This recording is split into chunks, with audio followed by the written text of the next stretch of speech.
new trick that we used last time, so fingers crossed that works well. Yeah, so 3, 2, 1, and go. Okay. Okay. Finland's a big pain in the backside.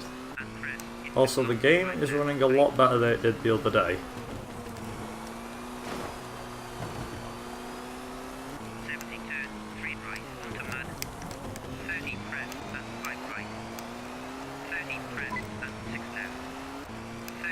Nice, okay. Might take me about 20 minutes to get used to the car, because I've not played with this car for a bit. Last car I played with was the Seat. So, and it is tricky to get used to this car, so fingers crossed I'll do alright with it. Like I said, I'm going to take it easy. Fingers crossed we don't have any... yeah, fingers crossed that we don't have anything bad happen, so bad weather, etc. That's the plan.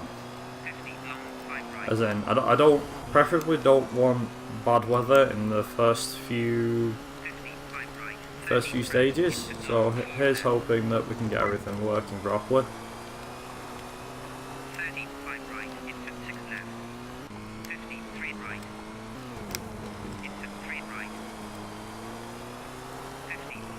Weather looks somewhat decent here, so I think we should be good. Also 130 there, not bad by any stretch, but not great either.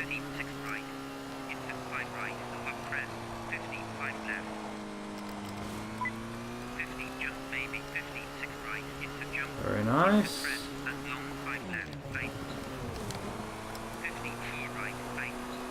Oh boy.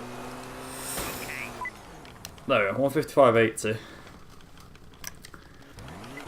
Hey Rasputin, do I plan to play Dirt Rally 2? I will eventually in the future, as at the moment I do not own the game, but I do plan on playing it in the future, yes. It just comes down to if and when I can be bothered to play the game, or well, buy the game first of all and then play it. So, but yeah, I do plan on playing it eventually. And don't worry about saying, I'm sure you're probably sick of hearing people ask this. Trust me, not many people have asked me about Dirt Rally 2, so you think more people would have done, but no, not many people have asked me. I don't have too much interest in the Dirt series, like the last few games. I need to give them like a proper chance, if I'm honest, because I haven't really played them much. I say played them much, I haven't really played them enough to get into them properly, if that makes sense. So, yeah, I don't know if that answers your question or not, but yeah.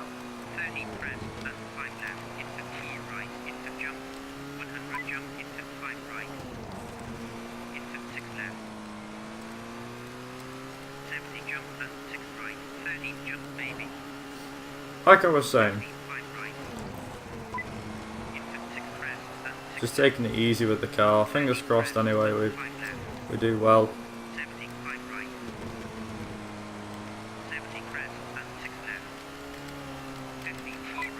Seems taking it easy is a fairly good approach.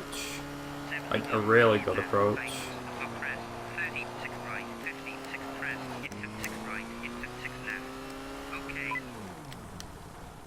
Also, I think that's new record, by the way. Yes, that is new record. Wicked. Awesome.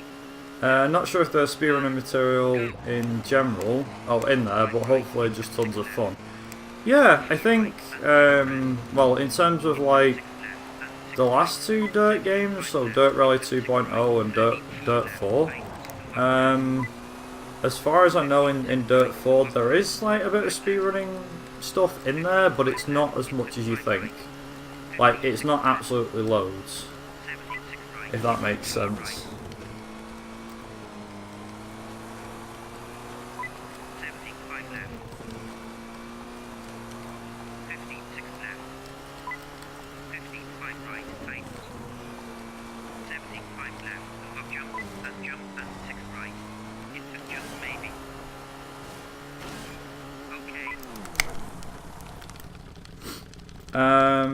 Yeah, like you said, maybe there is. I mean, I don't know how much fun there's going to be in Dirt Rally 2 because from what I've seen, it looks like a somewhat decent game. But again, I'm very limited in what I've seen. I mean, I've seen Max, also known as Speed Booster, who's in the stream from time to time. He often plays it, but I think he picked it up last Friday.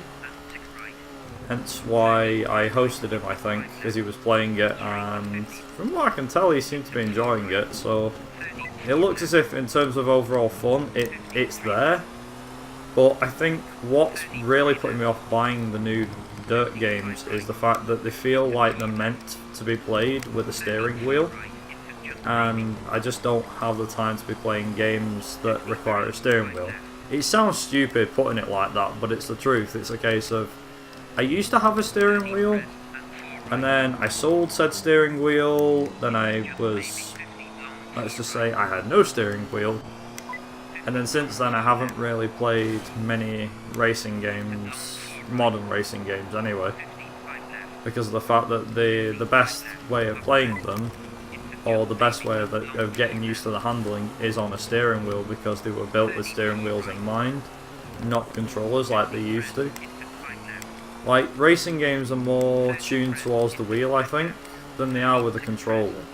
I'm not saying they don't care about the controller users anymore, they still do, but at the same time, they've got to have that right sense of, as I'm sure any game manufacturer would say, or game producer would say, they want the right amount of realism, and so it's not overpowering if you play it on, say, if you play it on a steering wheel, but it's not too overpowering if you end up playing it on a pad either. You know, like, the game feels completely fine if you play it on a wheel. And it feels fine if you play it on steering wheel. It feels fine if you play it on a wheel, but it also feels well if you play it on a controller as well. And yeah, same thing with me, Slow Rider. I'm the same. I mean, I had a steering wheel at one point, and the main reason I got rid of it was because of the fact that I had no room for it. That was the same reason. Like I said, that was my reason as well. It's just, you think getting a steering wheel is the best thing in the world because you're like, yeah, I can play the game, it's more realistic. But what most people don't realise is the amount of space you need to set up a steering wheel. Some require, like, the best way of playing on a steering wheel, in my opinion, is to have like one of them racing seats, you know, like with the mount and everything on it. Otherwise, it's a bit of a pain. But at the same time, I can't really disagree with people that use it. I think using a steering wheel is, in my opinion, the best way of playing any racing game. Even this one, if I'm honest. Like, this is the thing. This game is nice to play on a pad. It's relatively good, apparently, if you play it on a keyboard. But if you play it on a steering wheel, it's really good as well. But for most players, just sort of given how old it is and how old the game's engine is and the mechanics and everything, it's probably best to use a pad or keyboard. It's not often I say that. Yeah, exactly, that's the one. I take Jimmy Broadbent for example. He plays a lot of simulation games, but his setup is really good.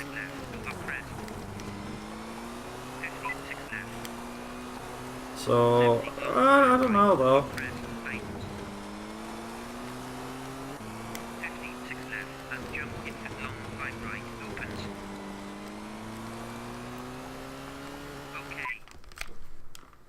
But yeah, it's pretty good. Yeah, exactly, Kakba. Also, welcome. But yeah, that's what I mean. It's kind of, I mean, it's hit and miss, pretty much. There's not a lot you can do when it comes to doing things. You know, when it comes to playing on a game with a steering wheel. Like, I think even as far as I know, some of the best players that are on Colin McRae Rally 1 and 2 play on a controller or on a keyboard. Not many people I know, barely anybody actually I know, can play this game really well on a wheel. In fact, everyone that I know doesn't play this game on a wheel. And those that have tried it on a wheel, like myself for example, think that you probably really need to get used to handling to play it properly. I've seen people playing this game on a steering wheel and I have to admit it looks extremely fun. But then, like I said, at the same time, it's kind of hit and miss with how everything goes. I forgot what the guy's called now, but there's a guy, I think it's Avenger 76 or something. I don't know if people have seen him, but he's had like a kick-ass racing setup for this game. Like he played, I think he did the Expert Rally of Finland, just Finland, for a video, and he drove using what's it called, the Ford Escort, which funnily enough is the slowest car in the game I think, or probably one of the worst, if not the worst. But yeah, just one of those things really.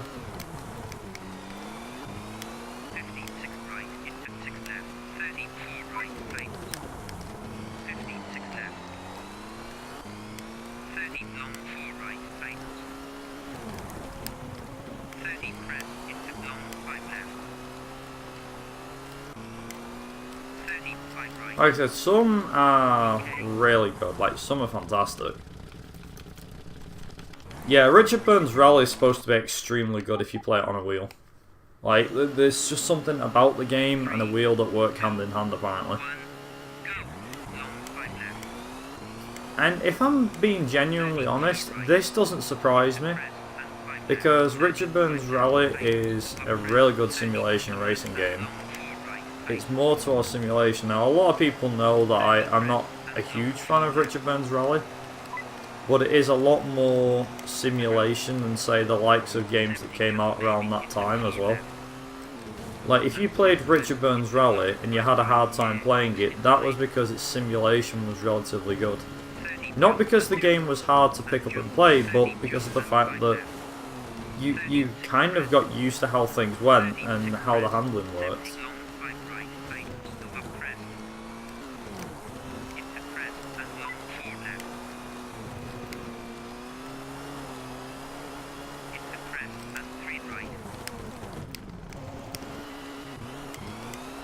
Hey Max. There you go, you see. there's an added opinion. I mean, don't get me wrong, I'm not, like I said, I am not so much a fan of Richard Burns Rally. I don't think it's a great game, or handling wise I don't like it. But even I have to admit that there's a reason for that, because it is supposed to be simulation. Not because the game's old and I can't grasp it. It is pretty good simulation. I mean, granted, I could use that excuse for any game that I don't enjoy playing or I find difficult to play. But if you take something like Test Drive 6, for example, the handling on that game is ridiculously arcade-ish, and there's nothing that sticks out, so to speak, properly.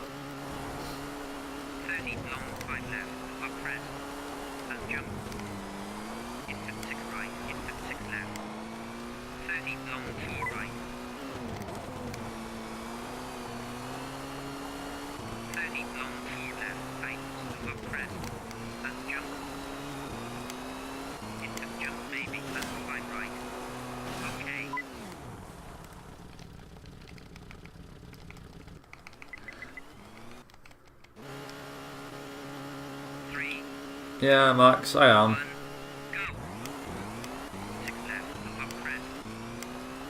Yeah, I think I did try to get into, you know, simulation racing and stuff like that in terms of like Forza Motorsport and stuff like that. And I quickly got used to that.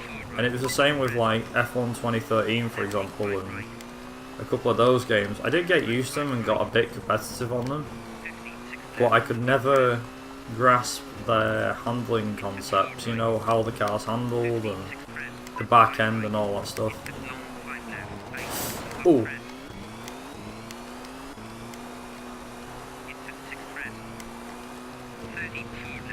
Yeah, I know they're not simulation, but to me they're probably the closest I've ever got to full-on simulation. Richard Burns' Rally feels like a mess. Just doesn't feel realistic. I know that I'm going back on what I said, but it doesn't. It never has to me. I've never thought of it as something that's really good. I don't know. It's pretty difficult to say. CMR2, that's a tricky one because given the age of the game, I would say more arcade-ish, if I'm honest. Blasphemy. Also, Yoshirax, welcome. Yeah, to be quite honest, I would see this more of arcade-ish. It's not too difficult to get used to, unless you really struggle with arcade games. The thing is though, it's like how Max was saying, that probably because I play a fair few arcade races, that's probably why I don't like simulation. But then you could say that the other way around. You could say that people who like simulation games are not very good at arcade races because they're so used to the physics, like they're so used to the physics of the, you know, they're so used to the physics that things go a bit a mess. That's the thing. You grew up with arcades and yet here I am.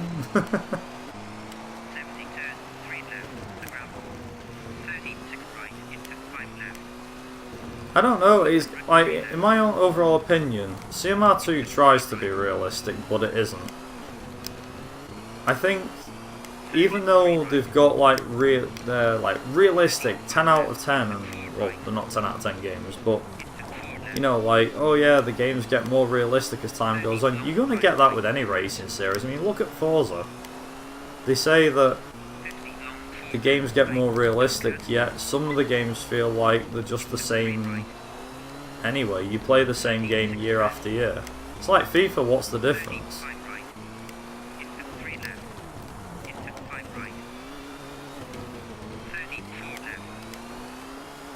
Yeah, I do agree to some extent. I prefer arcades to simulation. If we're looking for an overall opinion from it here, that's my opinion. It's just the case of I prefer arcade to simulation, because I know that with simulation it's kind of, you have to get used to it. If you don't get used to it, it's a bit of a tough battle. You know, if you're not practiced enough and get used to them enough, then you're in serious trouble, because you'll be really slow.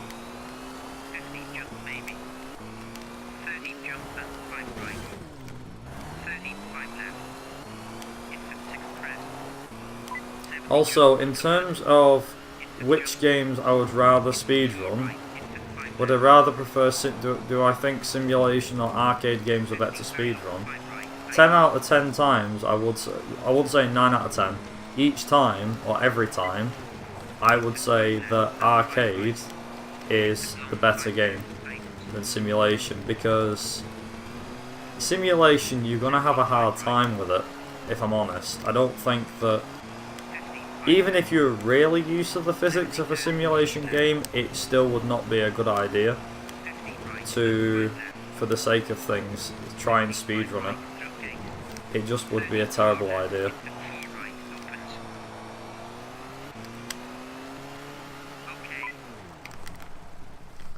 Also, yay! I went sliding, woo!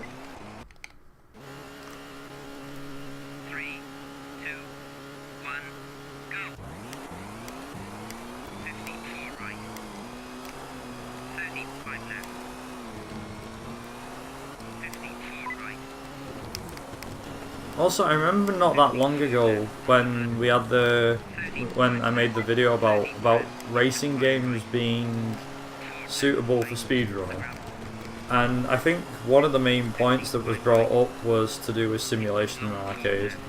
I'd highly recommend it though, if people want to have a watch of it and leave your guys' thoughts on it. Because it's like, it's not just my opinion on that one, that's like somebody who doesn't do speedrun and watches it from the outside perspective. Plus people who run simulation, or people that run, you know, and people, sorry, give or take people that run arcade games and stuff like that.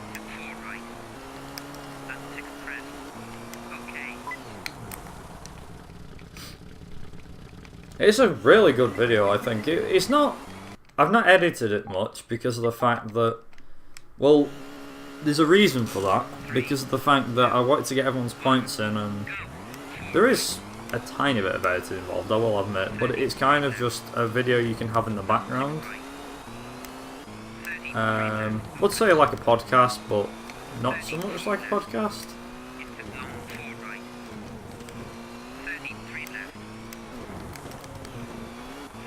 I'd recommend it, just to kind of save everyone going haywire in the chat today.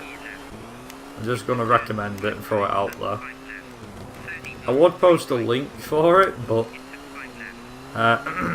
unfortunately I'm obviously doing this, so I don't have the time to do it. But yeah.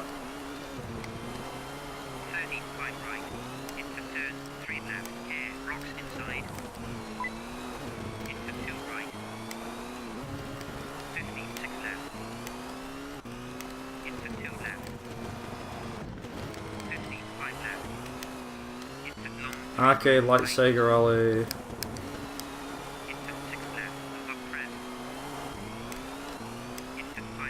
When you say that, do you mean the 1995 one, the Sega Rally Championship, or do you mean the reboot one that they made in like 2007? Because I know they had that, oh I think it was 2007. They had that really bad remake, I thought. Which, funnily enough, I have done speedruns of, the PSP version, and I own the PC version of that game too. Funnily enough, Lone's done speedruns of that game as well, if I remember correctly.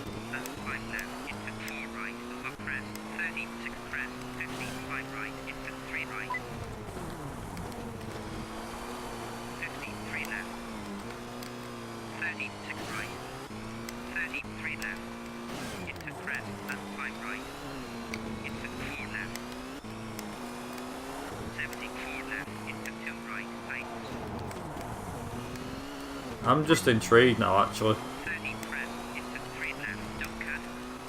I'm thinking when you say like, oh, there's a really bad Sega Rally arcade. Like I said, do you mean the original one, Kakpa, or do you mean the reboot one, the newish one from like 10 years ago?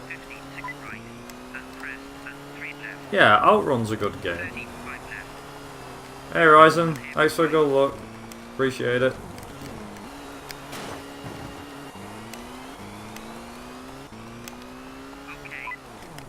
Oh, damn, 243.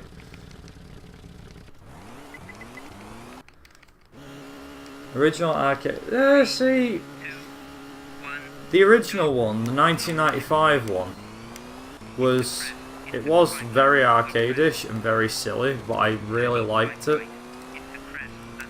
And if I'm honest, it's a game that I played a lot when I was a kid. Like, I think I went on holiday to France. Fun story. Say funny story, but like, seriously. I went to France for a family holiday.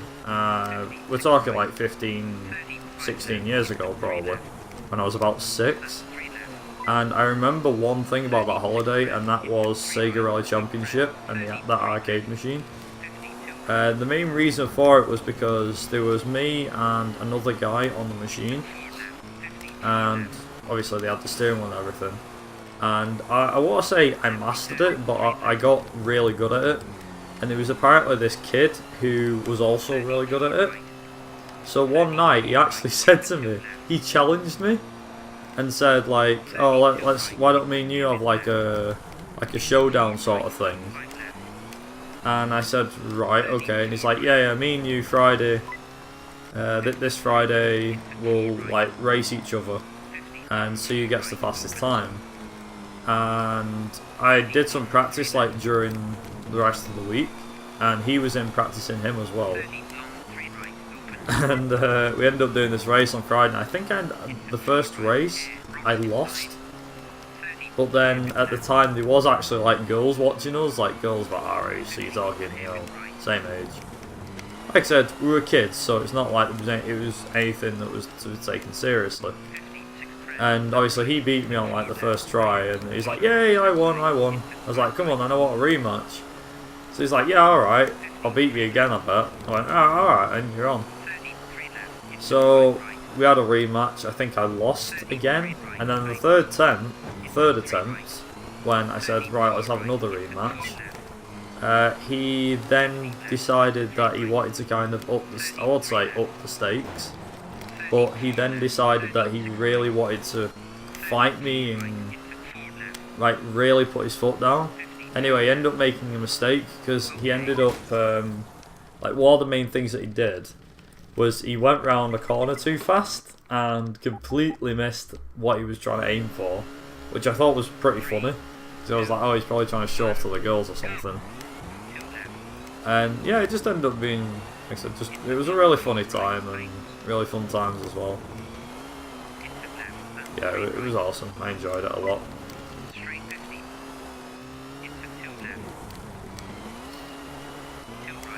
But to be honest, I've never seen Sega Rally. Sega Rally has always been arcadish to me. I've never seen it as... Yeah, I've never seen Sega Rally as simulation. Like, I think it's never had that mindset of we are a simulation racing game. I think it's... We try to be simulation racing, but we are not simulation racing, if that makes sense. They try to be, but they're not.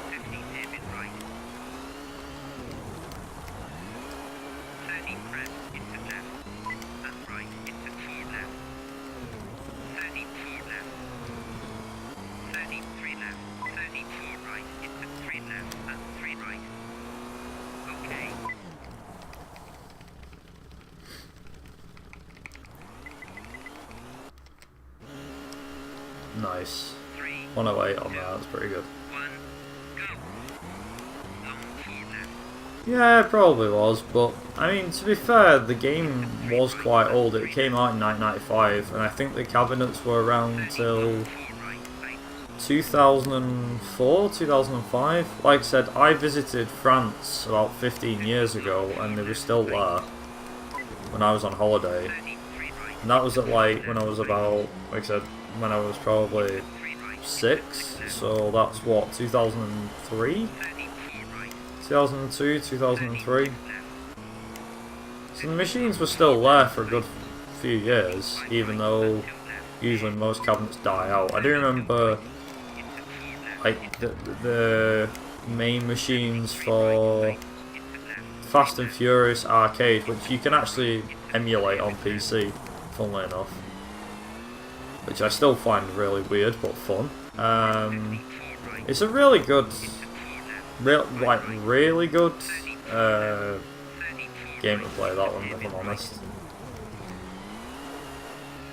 I mean, that's arcade-ish as well, but it's a lot of fun.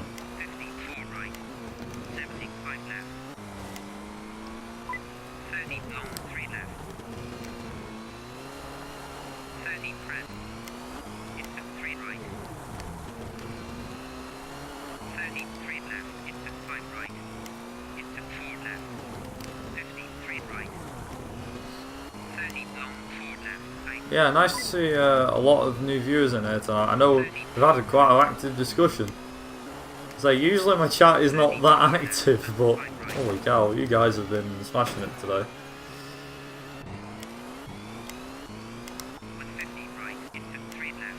Yeah, it probably is. All those that still survive, that's the one.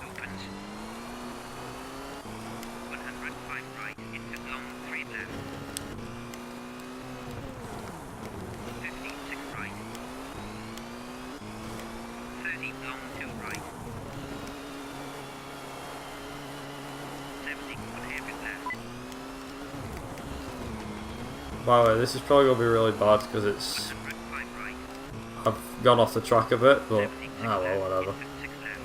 Won't be sub 230, I know that. Is CMR2 my favourite game to run? Yes and no. I'll quickly explain why. Yes, in the sense of it has become my favourite game to run recently. But my all-time favourite game that I've run is CMR1, I think, the original Colin McRae Rally. Just because of the fact that I've gotten that good at it. I don't mean to, you know, blow my own trumpet and all this stuff. Yeah, no worries, Max, no problem. Have a good one. CMR remastered. No, not the remastered one. No, the original Colin McRae Rally is probably my favourite game to speedrun. I have other games that I've been playing a lot lately and doing speedruns of, which I do enjoy as well, or have enjoyed. But I think CMR1 remains my favourite, just because of how many years I played it for, and not because of that. It's nothing to do with the records, I swear to God. It has always been my favourite. The first one has always been my favourite, but like I said, the second one, this one, provides A, a really good challenge, and B, the record nowadays for this game is closely fought between myself and a guy called Lucky, which makes it even better to run, because it means that between the two of us, we've actually got like a little rivalry going. And there's even like new runners coming in as well. We've had one or two new runners recently join us, and added their times to recently added their times to the leaderboards, which has been great. A guy called Coops, or I won't say Coopers, but Coops, has recently joined the CMR2 leaderboards. I think he did an any percent run or original novice championship run the other day, and it went down really well. I watched a bit of it. I managed to tune and watch a bit, and then when he submitted his run, I watched the rest of it, and he did a pretty good run.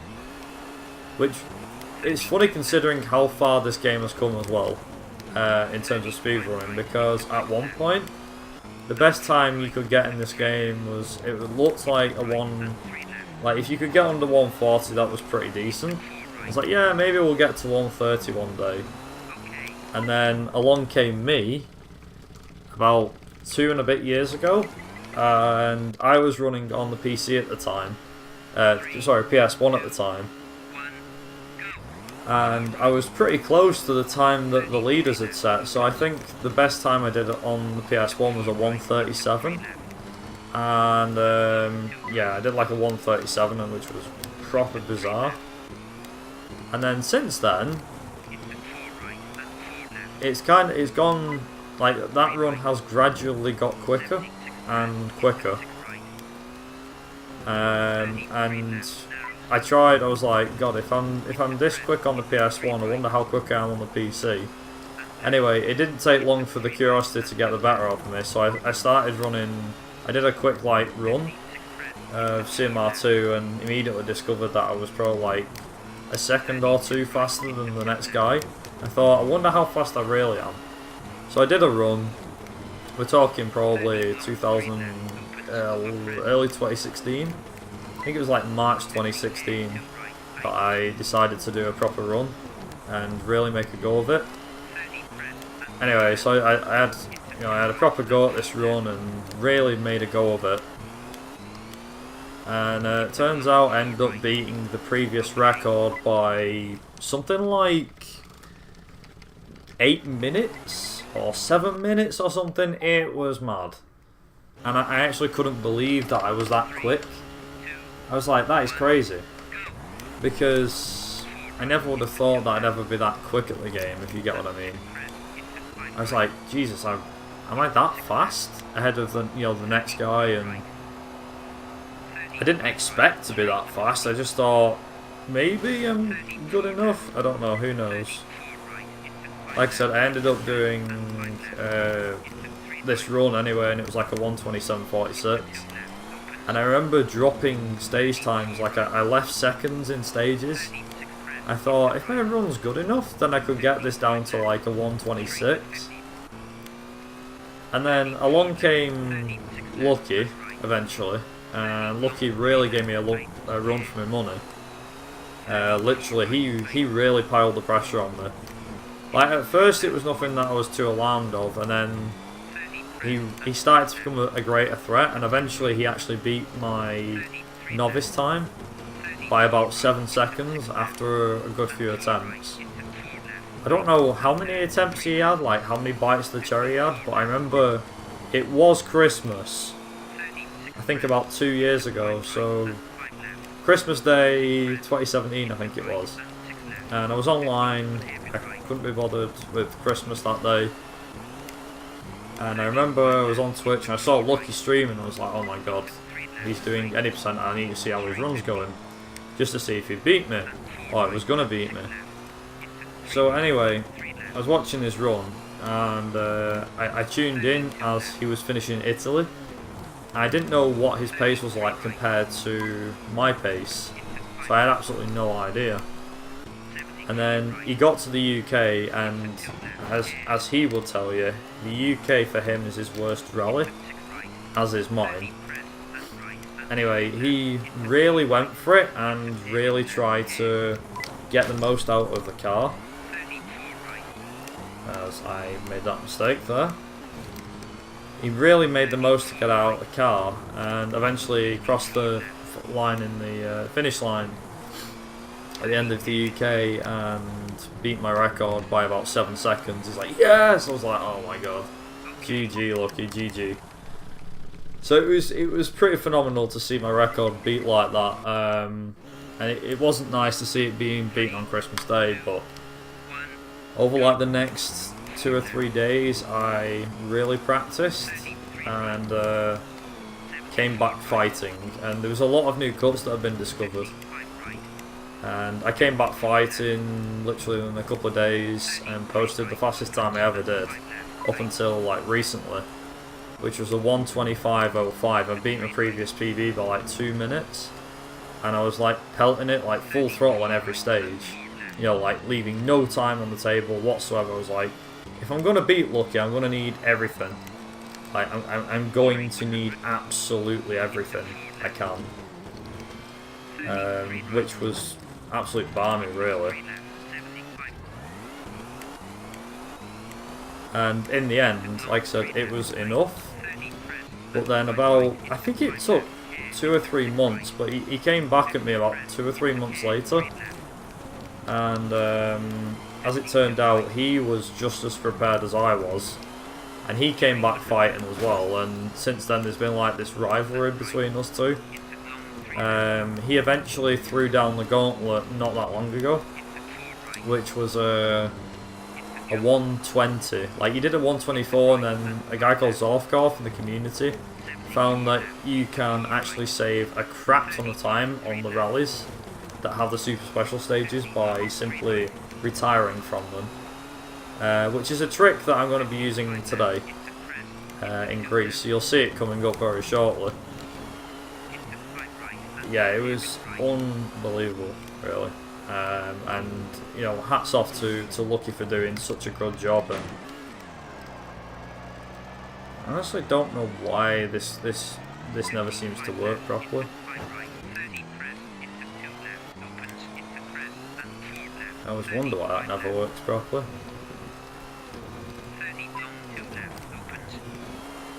But yeah, he's really good, Lucky. He's not come back for a while.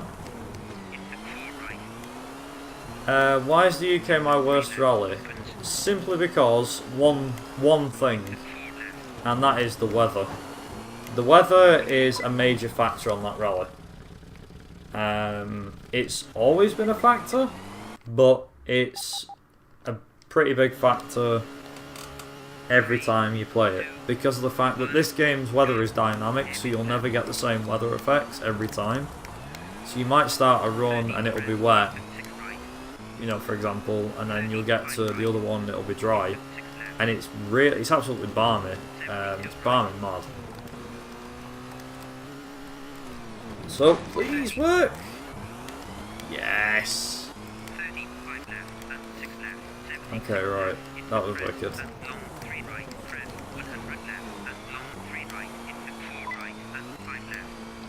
But yeah, it's absolutely bonkers, really.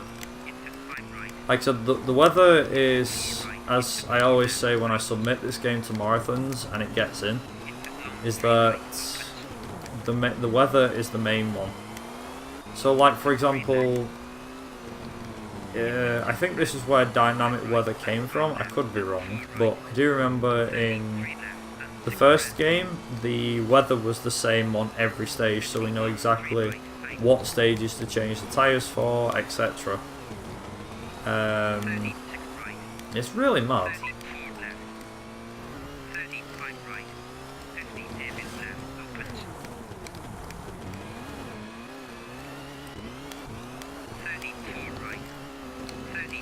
Yeah, that's something. Unless, like, there's several different types of weather in the UK as well. Like in Sweden, for example, you might still get snow and it might turn into a snowstorm, at which point you can't see nearly as much. But in the UK, it does actually, you can actually get extremely bad weather. So the worst is actually fog, because when it's foggy, which we might end up getting in this run, I don't know. When it's foggy, you end up finding out that them cuts that you used to know when the weather was dry and you did it a lot of practice, they become a lot harder to see. So for example, a lot of these stages we might use cuts, like for example cut through trees like this.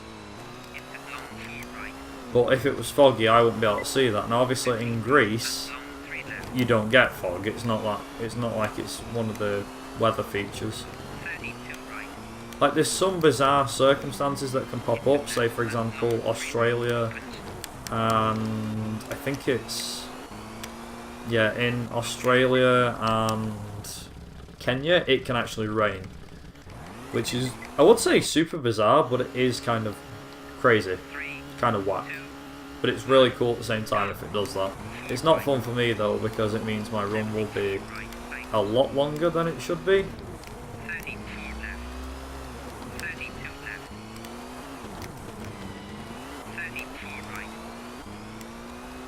Also, I need to get this cut right. Now, I don't know if I'm going to be able to do it or not.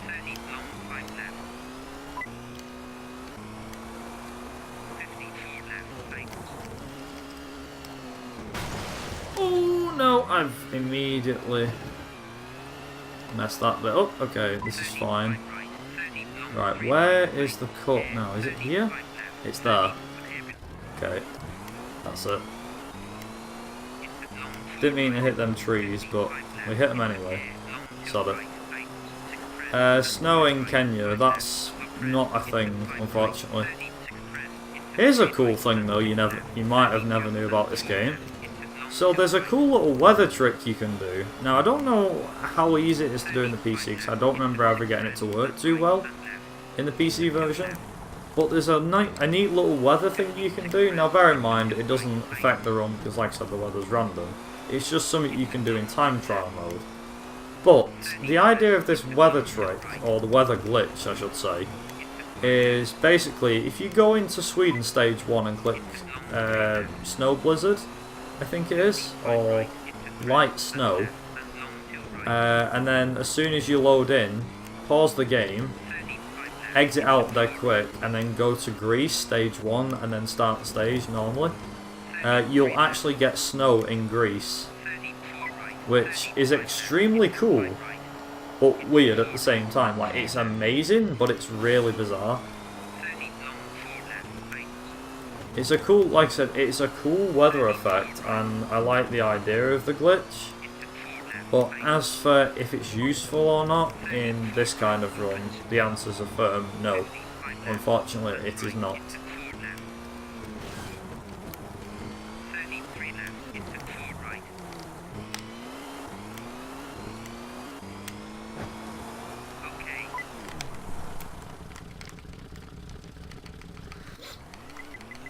Also, if you remember what I said before about a glitch and stuff that's in Greece, you're about to see it. About a major major glitch that's in Greece. So you can actually go backwards on the stage, and you can actually hit the AI, which I think is really cool. It allows you to... Basically, what this glitch allows you to do is it basically allows you to get disqualified. So you're essentially disqualified from the rally, and the rally just goes, nope, you're not allowed to do that. And essentially what that does, that saves around 40 to 50 seconds on some tracks, and up to nearly a minute on one in particular. I think Kenya, it saves around a minute, or maybe Sweden. I think Sweden and Kenya, it can save like a minute or so.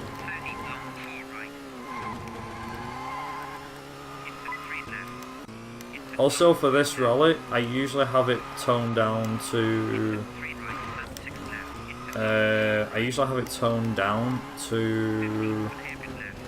low gears, but I'm feeling more like I can get more speed out of the car, which is nice.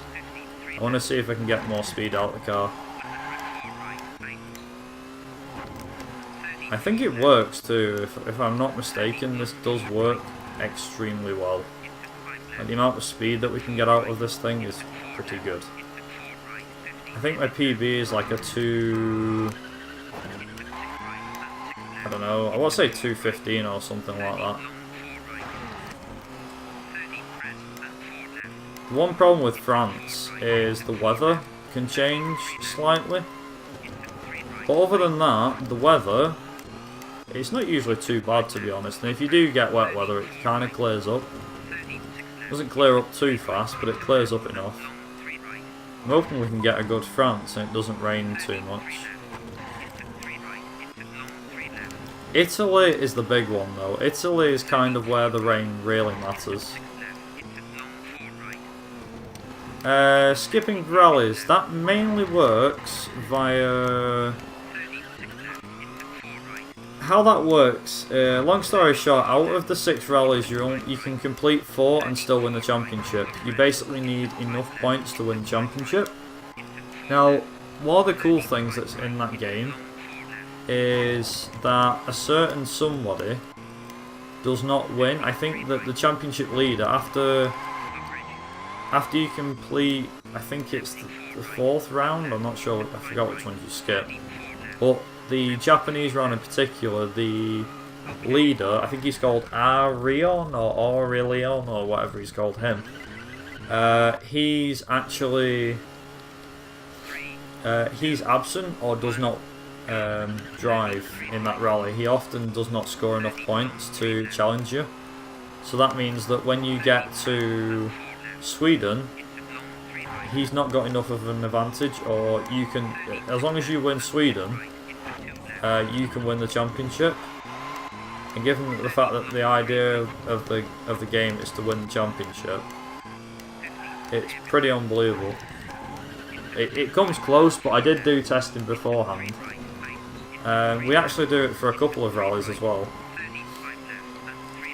So, for example,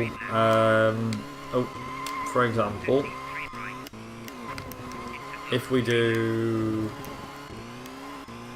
what is it? If we do, I'm trying to think now. If we do, say, out of, taking Colin McRae Rally 4, if we do the rallies of, I'm not sure actually, what is it, the rallies of,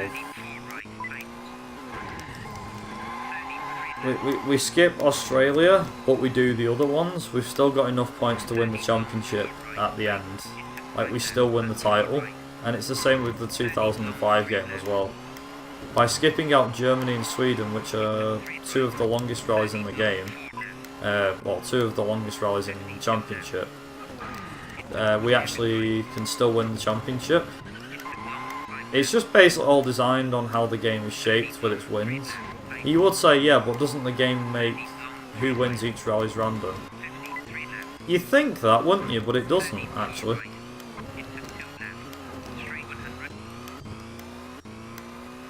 It's really bizarre.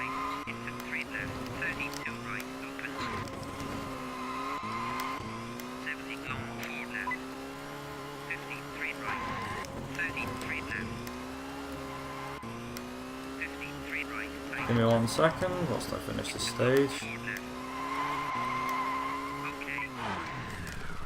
218, finally. I got a 218! Yes! Nice. 3, 2, 1, go. The longest cut in CMR2. The best one, but it's the most RNG based, is, I believe, the what's the cut called? It's called the Ice Skip, which was found by Zorfkov. Essentially what that does is, in Sweden, so in the next rally that we're going to do, in stage 2 there's a point where you can just start crossing over, well, let's put it this way, in the stage there's between, I think, 3 checkpoints, there is a load of ice, and you have to drive around the ice without hitting the snowbanks and all that stuff. However, just because of that, you think, oh well, that means it's going to take a while, but the cut is extremely good. If you can pull it off properly, as in nail it first try, then your stage times can be pretty good. Like, for example, I've known to not hit it properly in the Seat, and in the runs that consist of the smaller cars, for example the Mini Cooper and the Ford Escort, that cut is a lot harder to pull off. If you pull it off though, it can reward you with so many seconds. Obviously it's all about your driving as well. France, Sweden, I would say every rally is about your driving, but there's some way you can kind of just take it easy and not go flat out for the win.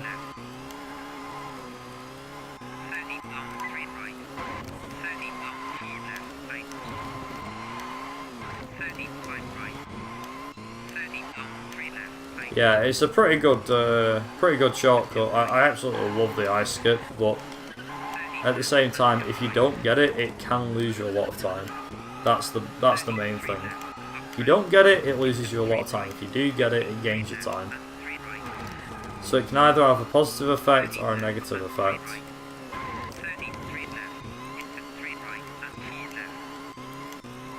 Also, my car's gonna need a new gearbox after this one, isn't it?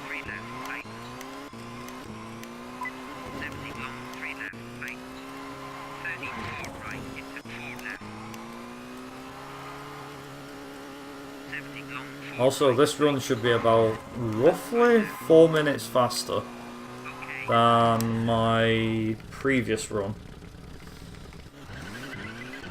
So I previously did an expert run, it was like a 3:24, I think.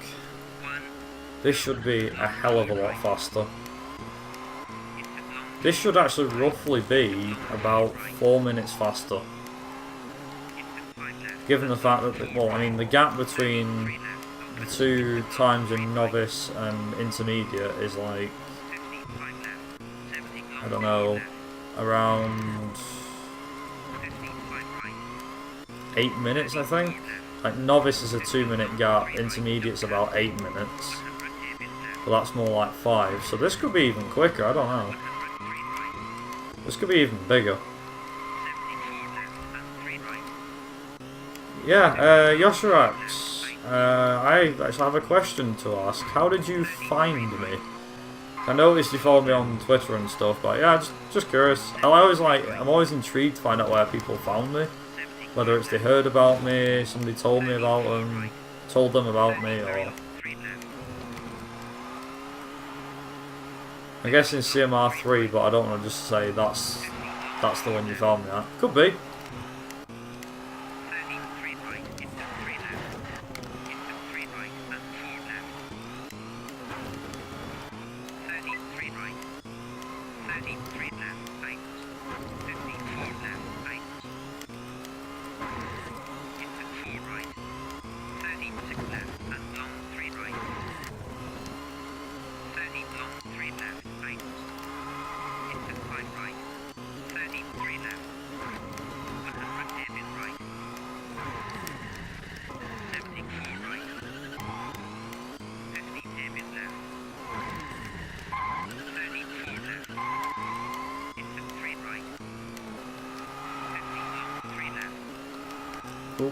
Give me 1 second, I'll read that in a minute.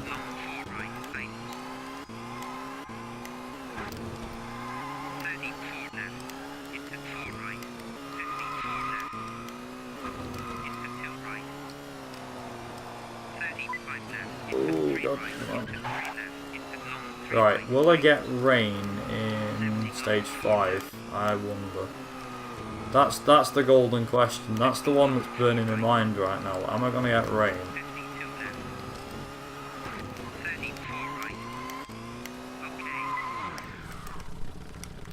Started looking at speedruns of old games. I used to play when I was younger.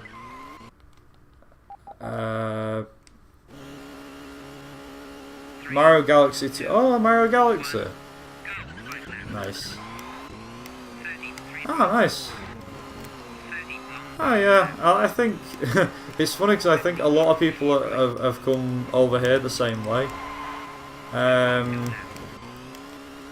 Funnily enough, lately the channel's grown a lot. I say grown, but it's had like, I think we've had like 10 new people follow the channel in the space for about a week and a half, which is nuts. And bear in mind, I'm not one of those guys that does Twitch for the money. I don't mind if people want to sub or donate, but I don't do this for that sort of stuff. Kind of just on here to have a good time and see how far we get with everything.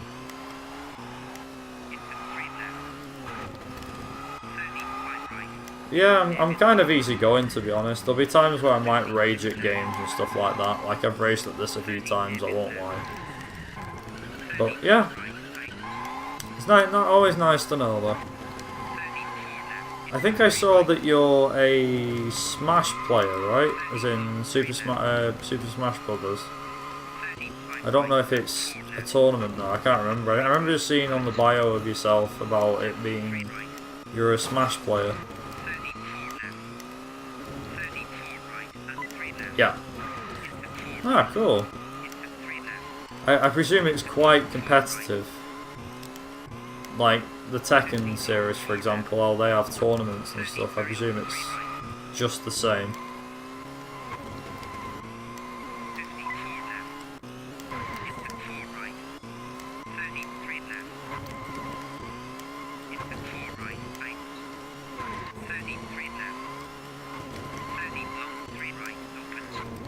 Funnily enough, speaking of Super Smash Brothers and all that, I did see a run at ESA Winter last week, which funnily enough was of Super Smash Brothers, and I was quite surprised because the run was to do with, I think it was, they used a system or something, I can't quite remember.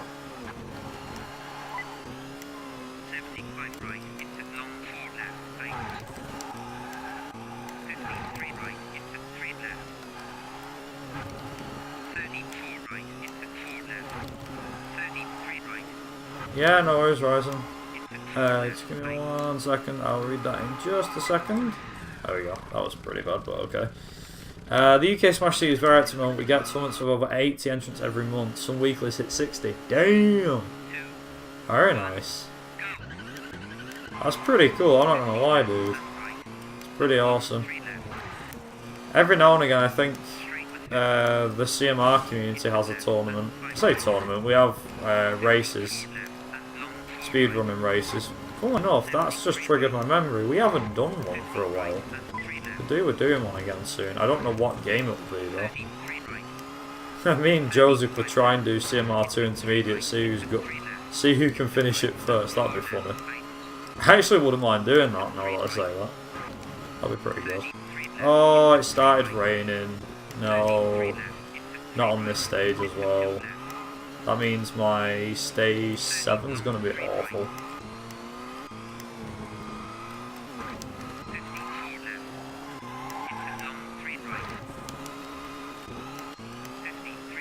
See, this is like the one major flaw with France. If it rains, it can really make things difficult.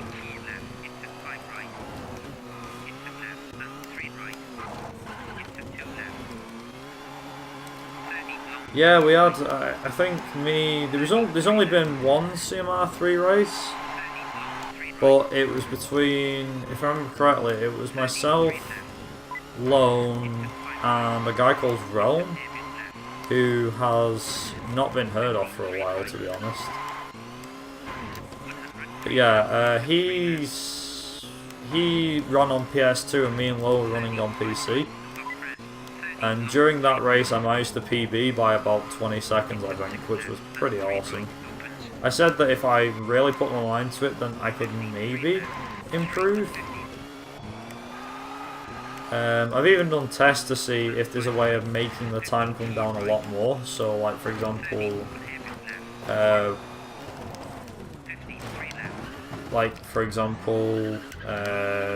seeing if I can complete either less rallies and still win the championship, or complete the some of the any rallies that are actually quicker to do.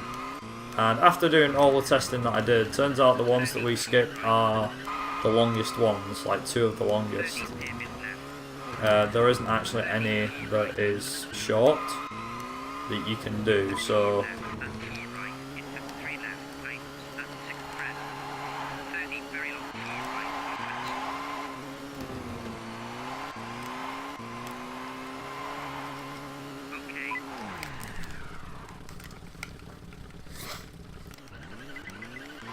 so that was pretty bad, but whatever, we'll keep going. Oh boy, this stage with rain, this isn't good.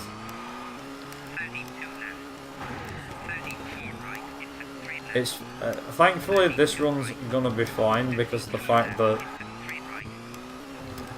well, in this run it doesn't matter too much if we get rain or anything, because it's going to be a PB run no matter what, which is nice. But it's also a nightmare because of the fact that rain in France is not nice. It's the same with Italy, to be honest. The Italian rally with rain is terrible. Like, the car just, as you can see, the car slides everywhere. So trying to get the grip in the corners, for example, because it's wet tarmac, the car just slides, which means that I'm essentially I'm losing grip and with it time, as you can see.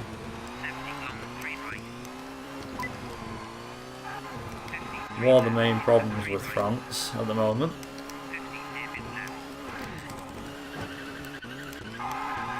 Luckily, I think stage 8 is a quick stage, so it shouldn't be too bad. This one, though, I am dreading. Oh yeah, Yoserax, I think I remember seeing you're from the northwest, right? As in northwest of England?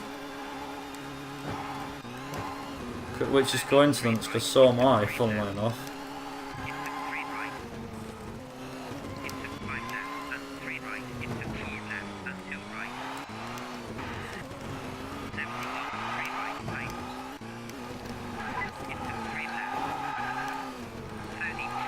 Minutes drive south of Manchester, bloody hell. So you're not far away then. Near Crewway. Oh yeah, I know what you mean. I've never been to near that way, but I know what you mean. You're always south, that's not too bad. I know I've got a few friends that live like Stockport and all that sort of way, you know. Like, the only problem with me is I live on like the edge of Manchester, like its area. To say you've got like the middle of Manchester, there's like a 10-15 mile radius around it. I live on like that edge, the edge of that radius.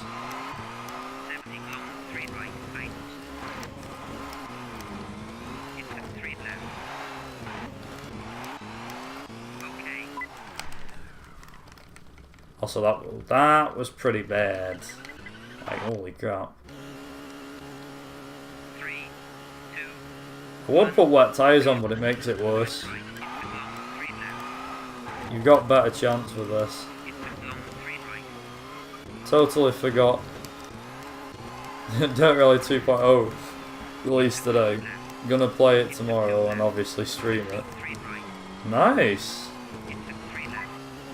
I take it have you picked it up then, team? I presume so. 50 long, 3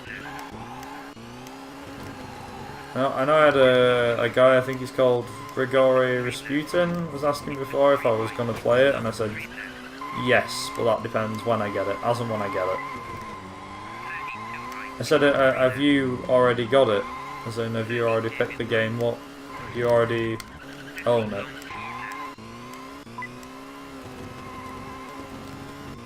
54 right. Like as in, have you already bought it? 3 right. 30 long, 3 left. Right. Oh, okay, I see. You bought it just installed it. Nice. Into long, 3 right. Okay. Oh, man. Man, 55 gig, Jesus. 2, 1. Yeah, I think that's another thing that's stopping me from playing any sort of... I say any sort of racing game, but any sort of rally game as of late. The fact that you need online to play some of them. 30 David right. Yeah, that does suck. Oh, €55. Damn, that's pretty expensive. And it's a new game, so I was expecting. But it's 44 gigabytes. Oh, the size is supposed to make it better. Nah, Tomb, I think the fact that it's always online is a pretty bad idea. That's one thing that's stopping me, I think, from... That's probably it, actually. That's probably it. That's part of a reason, I guess. At least for this game, if whether I'm online or offline, I can play it.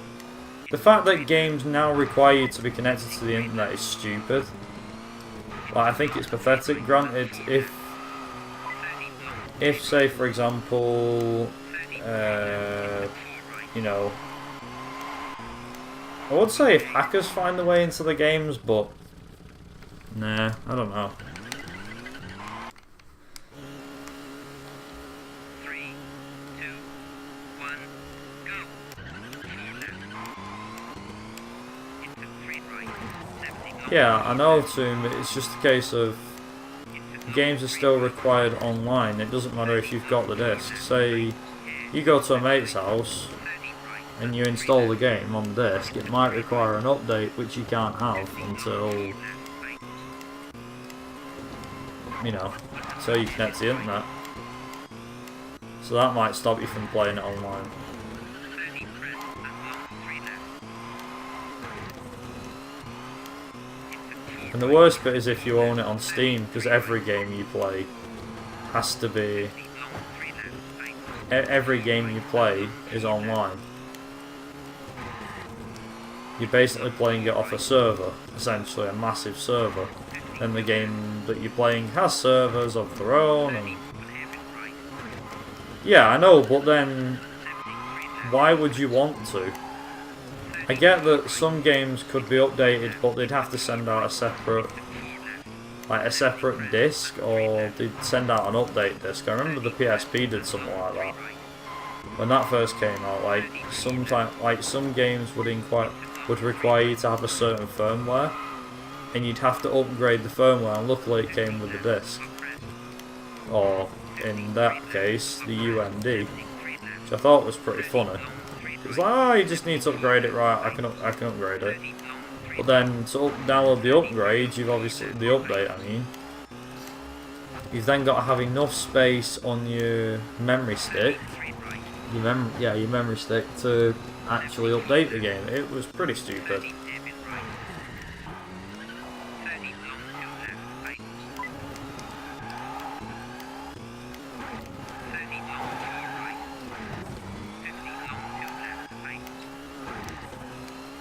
I know they've already, funnily enough, I know the community's already been eyeing up Dirt Rally 2 for speedrunning purposes. So like custom rallies or custom events, you can customise things however you want. Which I thought was a really cool idea. It was a neat idea.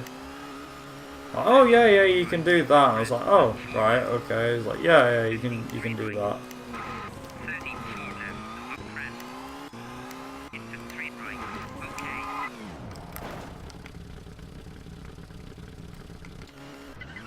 Yeah, exactly. Pretty whack, really. 3, 2, Yes! 1. Sunny Sweden. That's wicked. 33 left, above crest. 54 right. 30 Yeah, games update themselves nowadays, don't they? 70 crest into 4 right. Into 3 left. You should see the looks on faces though. You know, like everyone's got their own consoles and everything. Right, if I'm being fairly honest here, like how everyone's got their own console that they were like growing up. I'm guessing most people in here grew up with something like the Dreamcast or the original PlayStation or the Nintendo 64. There'll be some people, there'll probably be one or two people in here that had like the Mega Drive or maybe as far as like an Atari Jaguar or something if you're going that far back. You know, ZX Spectrum or something like that. Or a Sega Mega Drive or something, or an NES. But most people are probably from like this generation of console, you know, the PlayStation 1, Nintendo 64, Dreamcast, that sort of era, I'm guessing. I'm probably wrong, but yeah, I'm guessing that's what most of you guys, like, that's the sort of years you guys were born, or era you were from. 35 right.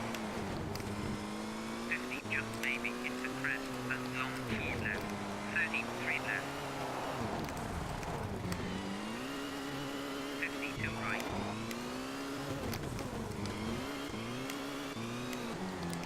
But the reason why I mention this is because I meet up with, every now and again, or I met up with this bunch of people, this bunch of friends at these gaming markets and stuff, and they grew up with things like the Mega Drive and the original NES and stuff like that. And they're like, "Oh, what did you grow up with?" I'm like, "I grew up with the PlayStation 1." They're like, "Ew, the PlayStation." I'm like, "What?" Like, "Oh, you can't beat a good Atari 2600. I went, "Look, let's just get one thing straight here. You're about 10 years older than me, so I'm not surprised that you guys prefer them consoles to me." And they're like, "What are you trying to say?" I said, "Well, you probably grew up with them consoles, so it makes sense, doesn't it? Whereas I grew up with the PlayStation, so that's why I like the PlayStation." Like, yeah, but still, the PlayStation, it wasn't a great console though, was it? I was like, "Are you kidding? Do you know how many it sold?" I said, "The PlayStation 2 sold a hell of a lot." I went, "Yeah, but the game market grew bigger." I went, no, hang on. You said a minute ago that your console was best." It's like, it's not really great, is it? That's what you said before. So then try to back it up and like, "Oh yeah, well we said this," and it was a good console, it just didn't sell as many because there weren't around many people around. I'm like, it was. It's like, I don't think video game consoles cost that much though. Like, they cost that much. Also, if you're here, Gosserax, this is what I mean with the... Gosserax, yeah. Are you still here? This is what I mean by the ice skip. I think you said you'd seen it before, but if you haven't, it's something like this, if I can get it. Come on, game, please give it me.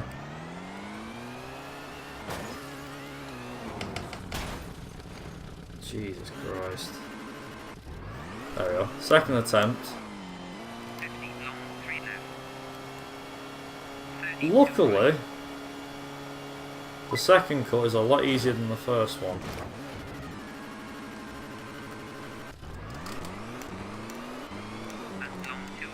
Right. Better?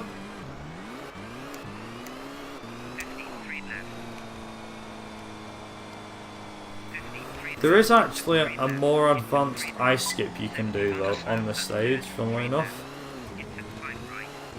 The more advanced ice skip is a lot more tricky and difficult to do. And the main reason for that, as in like the main reason why it's more tricky to do, is you have to actually follow the eye section of it. And if you can get it, it provides a massive advantage, which you can't usually get. I don't know how many seconds it saves, but I know Lucky showed it. I was like, does that really save time? He's like, yeah, it does. Saves more than the original one, because you only do one skip instead of two. Also, despite that mess up, I'm still on track to do. So yeah, 238. That's pretty good. Hey, that's pretty good. Right. Okay, I think I'm good. Yeah, I'm good. Also, it doesn't quite matter if I get snow on Sweden. This is fine. It's only Sweden.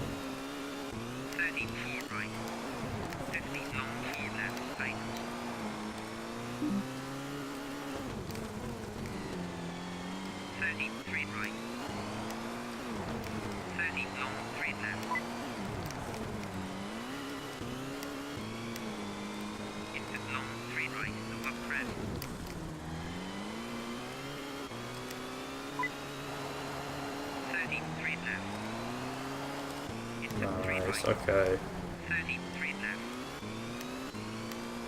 This stage I like because it's short and it's actually not too bad. Like, it's not easy to get right, but it's not insanely difficult either. In a faster car, it's tricky.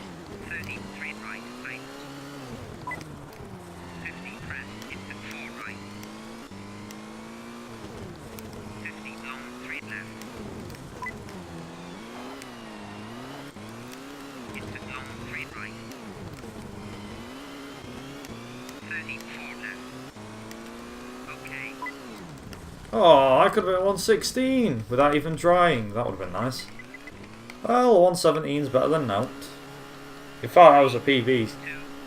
Don't know how much for PB, but PB is PB, I guess.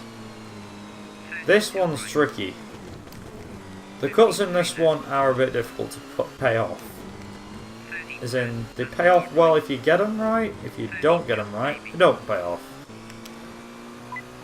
Right. Come on, please be nice to me. Please be nice. Oh dear, I'm hitting the snowbanks. It's not bad. Keep going. Come on.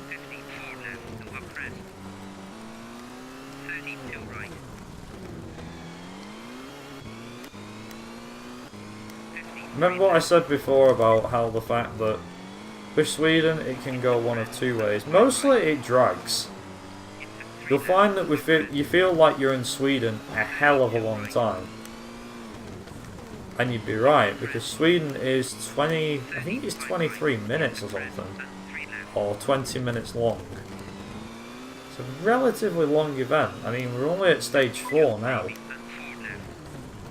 lot of the stages are kind of 2 or 3 minutes long. I mean, then again, I could say the same for France. France is 25 minutes. But I like France a lot. If the weather's nice, it's a breeze. That's a bliss. It's a breeze to drive through.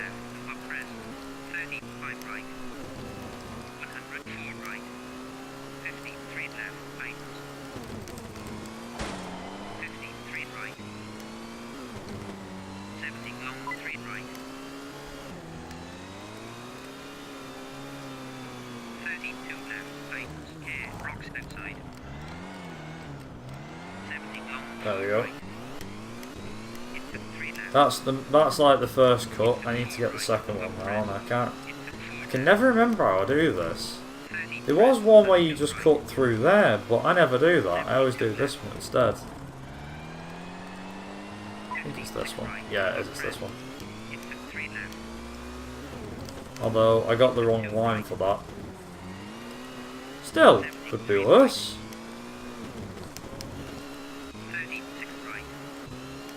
I think I can do a 238 with this, I'm not sure.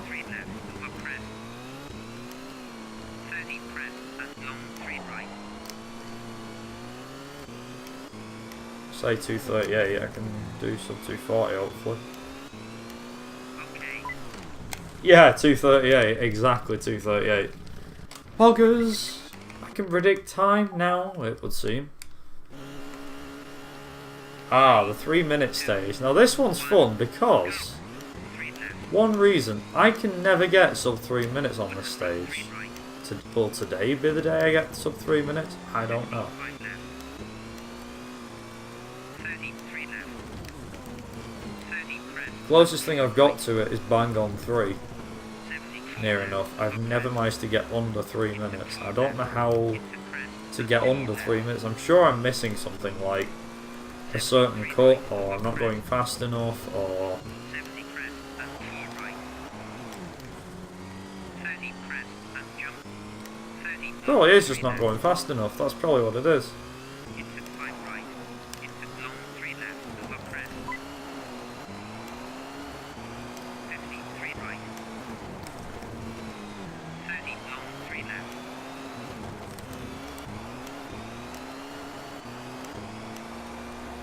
30 3 right. 30 crest and 4 left. Yeah, if there's anything, Into 5 right. I say, if there's anything you guys want to ask, because Ryzen's just asked the question, then feel free to fire away. Long 2 right. Do you improve arcade percent speedrun? 3 left. Eventually, yes. I don't really know how I can improve it because I suck at the arcade mode. But yeah, I definitely say arcade mode, or arcade percent, sorry. I can improve that. Into long 3 left. I don't know, if you're referring to the Game Boy Advance version, I probably won't be improving that time. It can be improved, it can be quicker than it should be. It should be faster than what it is, essentially. 53 left. But at the same time, I don't mind if people do want to try and beat it, because it is beatable, it's not unbeatable. Long 3 right. It's not impossible either. I reckon it would be a bit difficult to beat, but then it might be easy for someone who's used to the game. 3 left. Like I said, as for arcade percent on this, 50 long yeah, I'd like to improve it, but don't think I'll be improving it for a while anyway. 74 left. 70 long 4 left. 30 open hairpin left. 30 long 3 right. 52 left. Over crest. 33 right. 36 left. And right into 4 left. Okay. Damn it! 3 minutes! It's stuck at 3! Oh, that wasn't fun. 3, 2, Not fair. go. Crest and 4 right. Ah yes, the broken stage. Now when I say the broken stage, I mean the lights don't show up on this stage, they just don't work. And crest into 3 I don't know, we don't know why this is a thing, they just never work on the stage, like ever. 30 long 3 right. 54 left and turn 3 left. By the way, the day I get sub 3 minutes, I'll just say to somebody, please clip that, I got sub 3. Because it's insanely tricky, that one. Either that or I'm just not going fast enough. 73 left. I think the record is like a 257, so I have got some way to go to try and beat it. Over crest. 34 left. Even if I have perfect racing conditions, I probably still couldn't beat that time. And very long 3 Still couldn't beat sub 3 minutes. over crest. 33 right. 73 left. 35 right. Over crest. Yeah, if anyone's got any questions you want to ask, feel free to fire away. Whether it's regarding my old speedruns or future speedruns, I don't mind answering any questions. Into 4 right. Over crest. Like I said, just fire away. 3 left.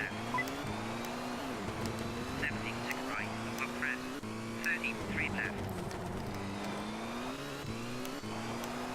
There'll be certain things that I won't be allowed to tell you. For example, where I live, all that, but that's obvious, I would have thought. Like, obviously, I'm not going to say, oh, I live at such and such a way, or such and such a street, or whatever. You get the idea. That's the only kind of question I will not answer.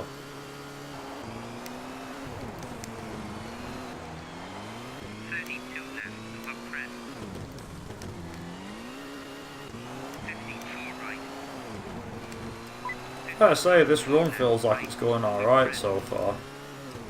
I don't know if it is going well because there's no record, so... yeah, fingers crossed, eh?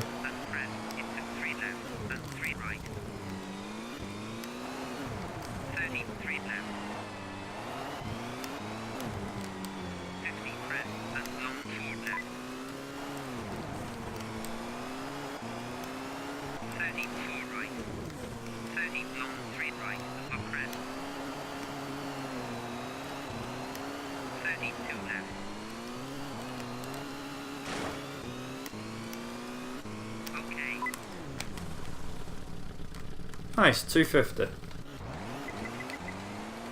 That was a PB by some margin, apparently.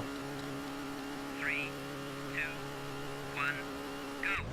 4 left, Also, my back tyre's wiggling a lot, so I might need to repair that. I may just repair that actually, just to save it from being completely smashed up.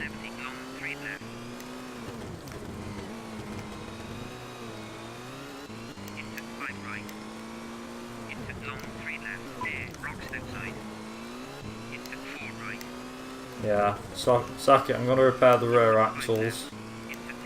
Next service station I'm repairing the car, I've decided. That doesn't mean I can beat it up though, I don't want to beat it up too much.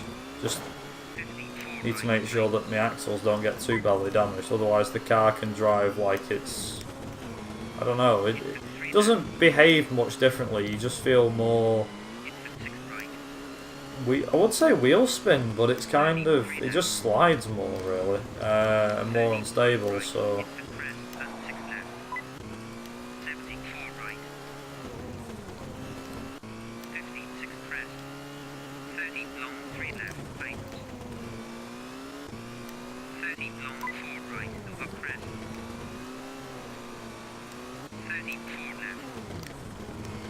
Yeah, we've probably got about another 2 hours left. Say 2 hours, about an hour and a half. Joseph! Nice to see you. How you doing? Welcome back. Been a while. It feels like it's been a while. I know I probably spoke to you literally last night, but still. How you doing? I think it's been a while since I've seen you in stream. Yeah, alright, good. Good. Being a little while. Yeah, it's understandable. I'm not going to ask why though. I assume the same with everybody. Everyone's busy and... I mean... Isn't that the same for everybody? Everyone's busy. I'm busy. You're busy. Everybody's busy at some point. Can't be there for everything. There we go.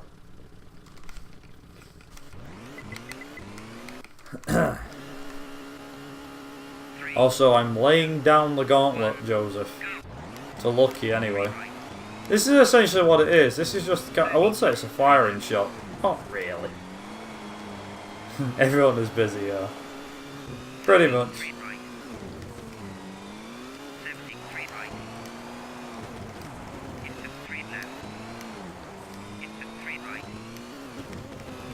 Like, it's a concept which I never grasped with like YouTube, but with Twitch I can grasp it better. Which is, you know, even though you might have such amount of followers, don't expect all of them to be there at once to support you. Some people will drop in, some people will pop in every now and again, some might be every, like, once in a while. But it's always nice when people I haven't seen for a while pop in, or some people that have been gone for like a week or a few weeks. It's always nice to see them.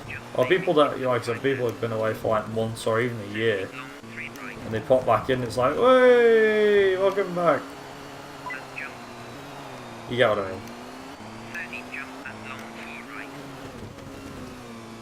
Like I said, it was always one concept that I could never seem to grasp with like YouTube and stuff.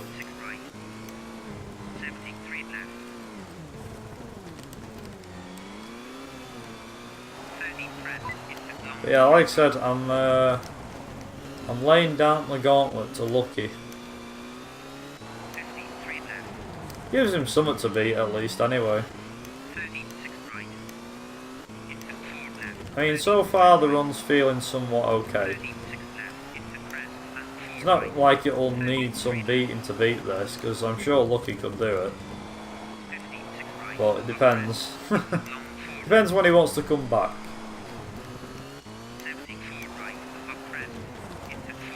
Plus, I'm surprised that he never tried this category. I know he tried novice and intermediate, but he's never tried expert. So essentially, this is a recce run. Looking like a good one though. Just give me 1 second.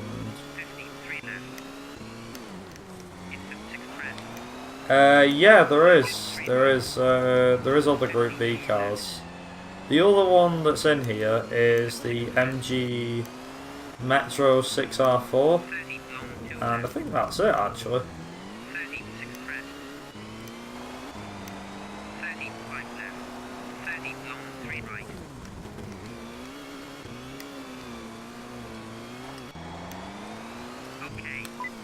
Although, I will say that that car in particular is not very good at all. In fact, it's absolutely terrible.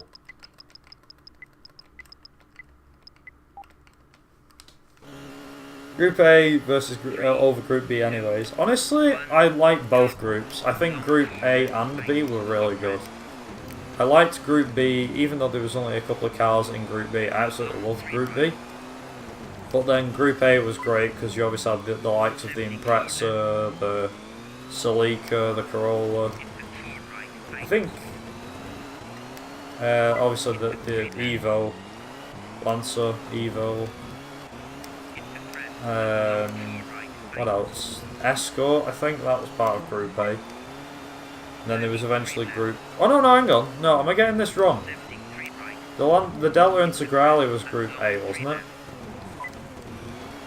Can't remember. I always forget which groups are which. I think it's Group A and Group N. The Integrale was part of Group N, I think. I can never remember.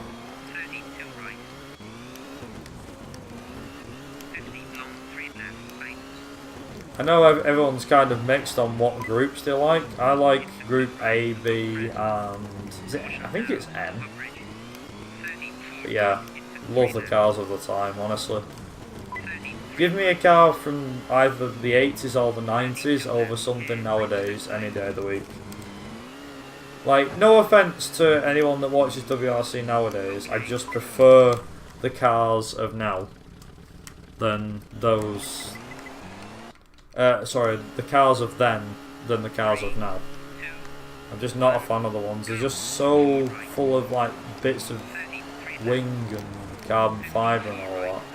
The aerodynamics on this is pretty extreme.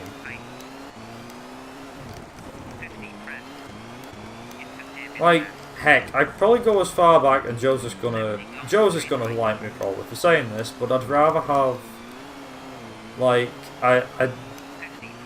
you know, I'd prefer, a Lancia Stratos to a VW Golf. Sorry, no. Lancia Stratos from like the 70s to like a VW Polo from nowadays. Like I said, no offence to anyone that watches WRC, I have nothing wrong with those. Yeah, F1's gone a bit downhill. Say a bit, it's become quite a dominant sport now by Mercedes. They keep trying to improve it, I don't know how much it's going to improve this year. I always hope year on year things get better. Especially when Tanak leads championships. To be honest, I think in overall way that Tanak, the fact that Tanak won Rally Sweden, he wasn't the most dominant guy. It was because he had the lead given to him. But I think you can't deny the fact that with Tanak that he had a really good car under him anyway, and his driving was not bad. It was relatively good.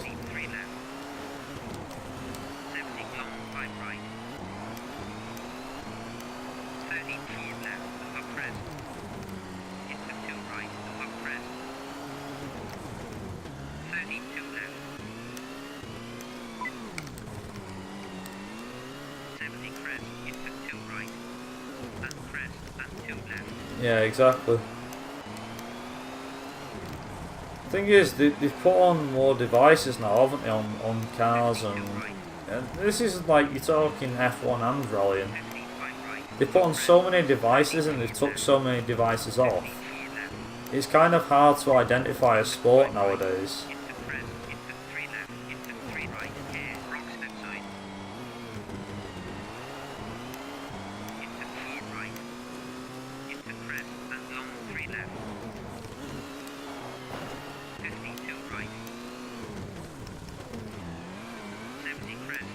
Well, here's something. I always think that traction control is still a thing nowadays in Formula 1. Like, it's been banned now for like the last... I don't know, it's been banned for about, what, 10 years now? So the last time it was used was 2006, I think. Or 2005, I can't quite remember. But the last time they used it was a good 10 years ago. They haven't used it since. And yet, somehow, things have gone weird. Like, the cars just feel like they've gotten built in. Like, here's the funny thing, right? Even the cars of nowadays for Formula 1 actually don't have traction control. They have never had it. The reason why they look like they've got it is because of the drivers. I know, yeah, left side, buggers.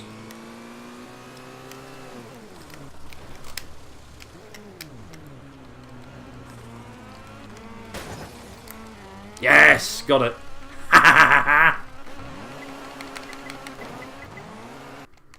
Yes. Nice. 3, 2, 1, go. 6 right, into 4 left. Also, let's show them how we do it down under. I think that was off a game actually I played recently. One I haven't played for a good few years. Dead in the Water.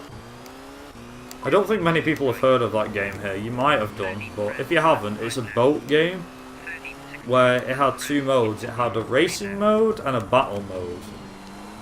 And the racing mode was just like battle mode.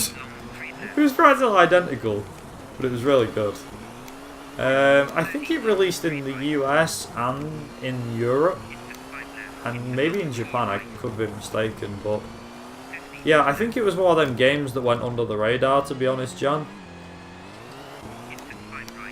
Yeah, I think it was. It went under the radar a lot, so that's probably why you've never heard of it. But it was there was two modes in it. There was a racing mode and a battle mode, and the battle was basically last boat standing.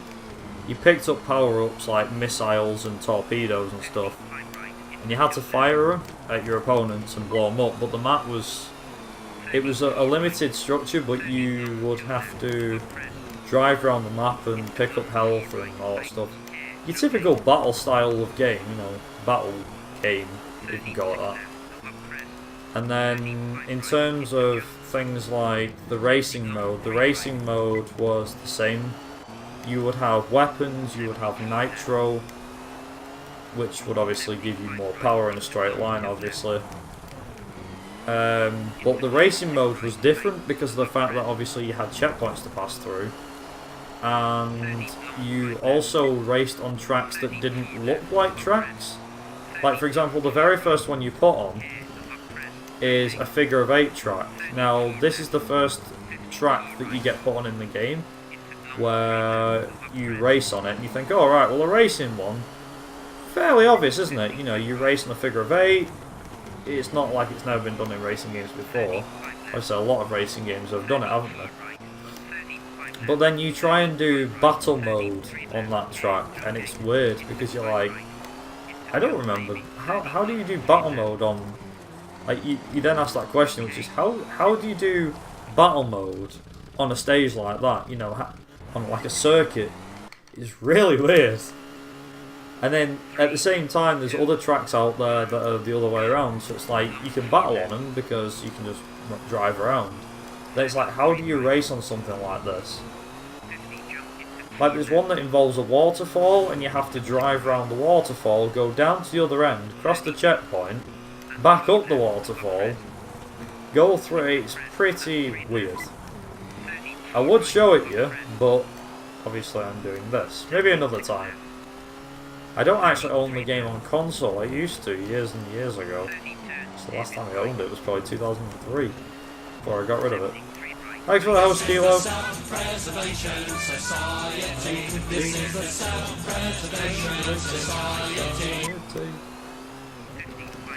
Thanks for the host, Kilo.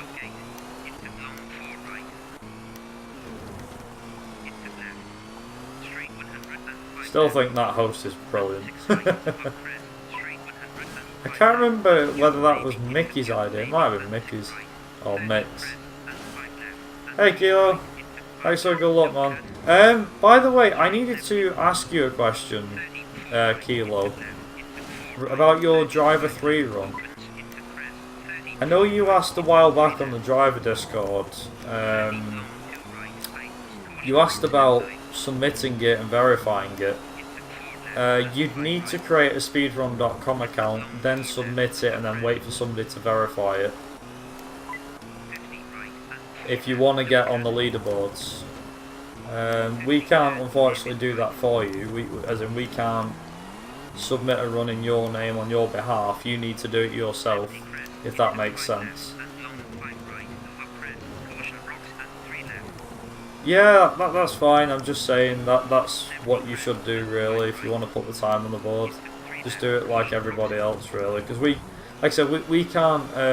We as much as we're probably allowed to do it, it's not right for one of us to submit your run on your behalf because you might not agree with it. Hey Nico, thanks for the good luck. You don't really need luck on this category. No, you're right. I probably don't.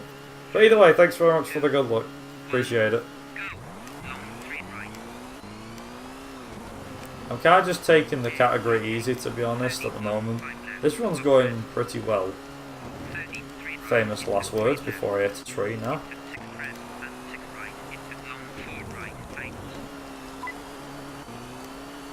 I do like the fact that I think I've grown accustomed to this car, you know. Like I've really grown accustomed to it.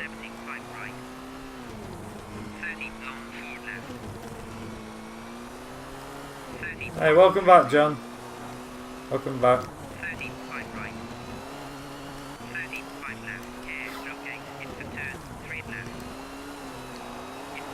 But yeah, like I said, Kilo, if you just do it that way, you know, it makes things easy for everybody, that's all. It's a case of, I think most communities have it anyway.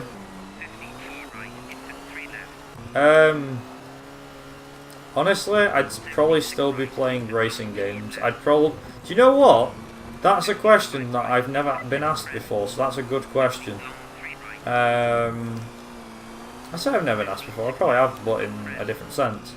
If Colin McRae didn't exist, I didn't follow him, probably at some point I would have picked up these games, just I don't think I would have played them nearly as much, and I would have been relatively bad at them.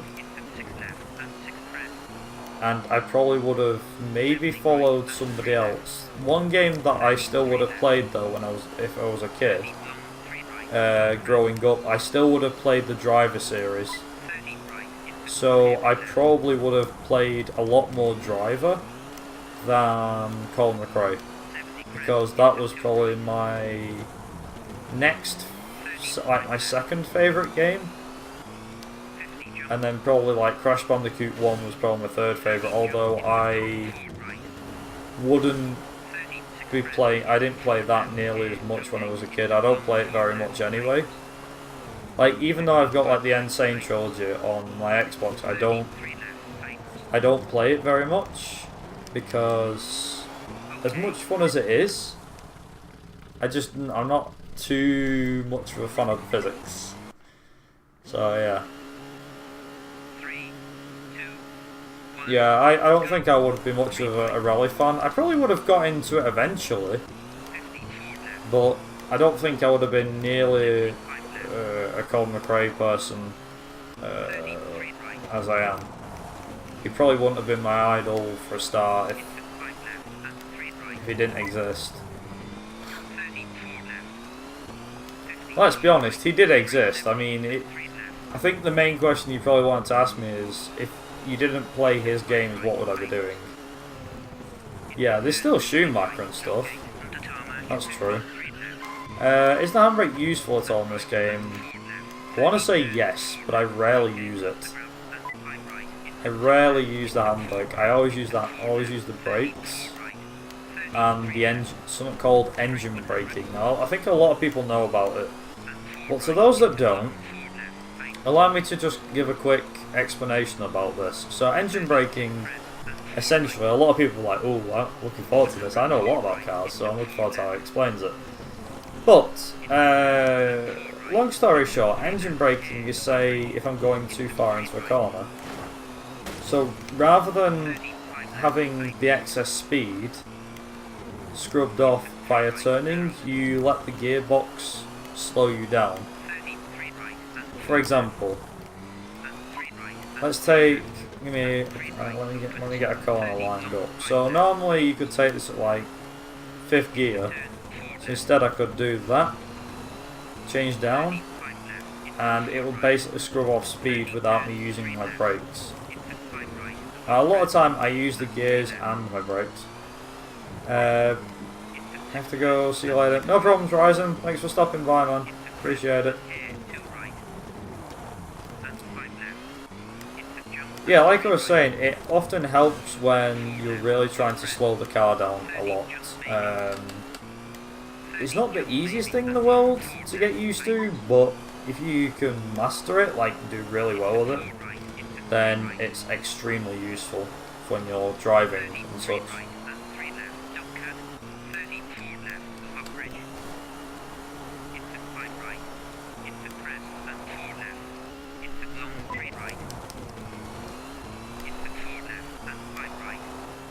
Yeah, I think, honestly, I've played this game enough times to know that pace notes, as fun as they are to remember, they are pretty rubbish in terms of when they're said. Nice. I always like the games with 2D people, only doing one pose and the trees is 2D too. Yeah.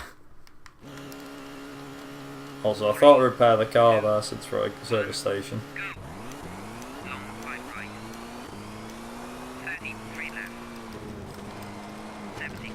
Ooh.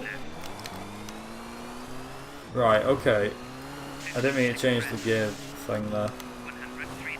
That wasn't. That was a complete accident. I actually meant to press the handbrake there to try and slow the car down.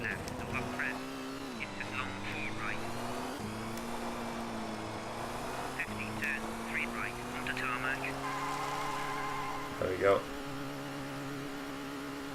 100 is it 150 this thing, or is it 145? I don't know. 145, there we go.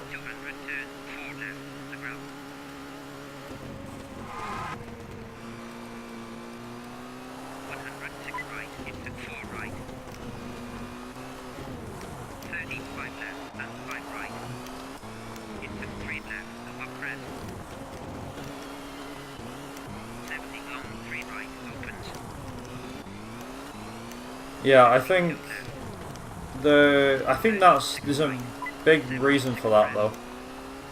I think it's because when they were making this game, Slow Rider, the main one, which I think is the main reason, really, is simply because of the fact that the audio quality Well, I think in these they are MP3s. I'm not sure. The files are MP3s, I think, whereas the sound... I probably am wrong. But the files that they use are very high quality in like CMR 3, 04 and 2005. I think they're more like WAV files, which are high quality sound files. So yeah, they probably are. That's probably the reason, I think.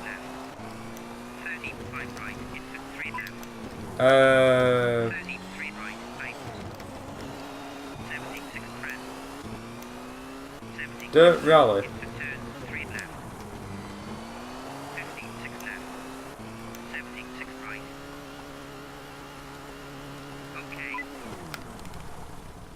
Nice. What about dirt rallies? I like the dirt rallies, if I'm honest. I think dirt rallies are great. The dirt rally games are fantastic, but like as I was saying before, they're a bit too simulation for me. I have tried playing them. I played them a lot when they're in the beta stages and when they're in the final builds as well. But they're a game which I really have to be either in the mood for playing, or I really have to get used to play them properly. Like, I'm pretty impressed because we actually had, funnily enough, because we ran our own speedrunning marathon not that long ago, and in said marathon, in the marathon, we had a guy who ran the entire Open Championship, which was a pretty incredible speedrun because I've never seen anybody speedrun the entire championship on that game. So it was absolutely amazing to have somebody come in and speedrun that for us. I can't remember the guy's name. I think it's Candy Corn Rhino or something. I could be wrong, but yeah, it was pretty amazing to watch, especially somebody like who knew the game so well. You know, like I said, they knew the game really well, and that run happened. How much did they crash? Barely any. I would go as far as saying I wouldn't be surprised if they were pretty good in the world. I don't know whether they're on the steering wheel or not, I don't know. But they barely crashed at all. Like there's even highlights as well. If you look on Twitch for a channel called McRae, that's actually our main speedrunning channel. We ran the first event on my personal channel, and I had the voice audio from Joseph and a guy called Deathmaster, who ran with us at the time, whose idea, credit where it's due, it's actually his idea, and the main reason why this event is running, and has run twice, and is going to be running a third time at the end of this year. But yeah, so basically he ran alongside myself and Joseph, and it went down really, really well.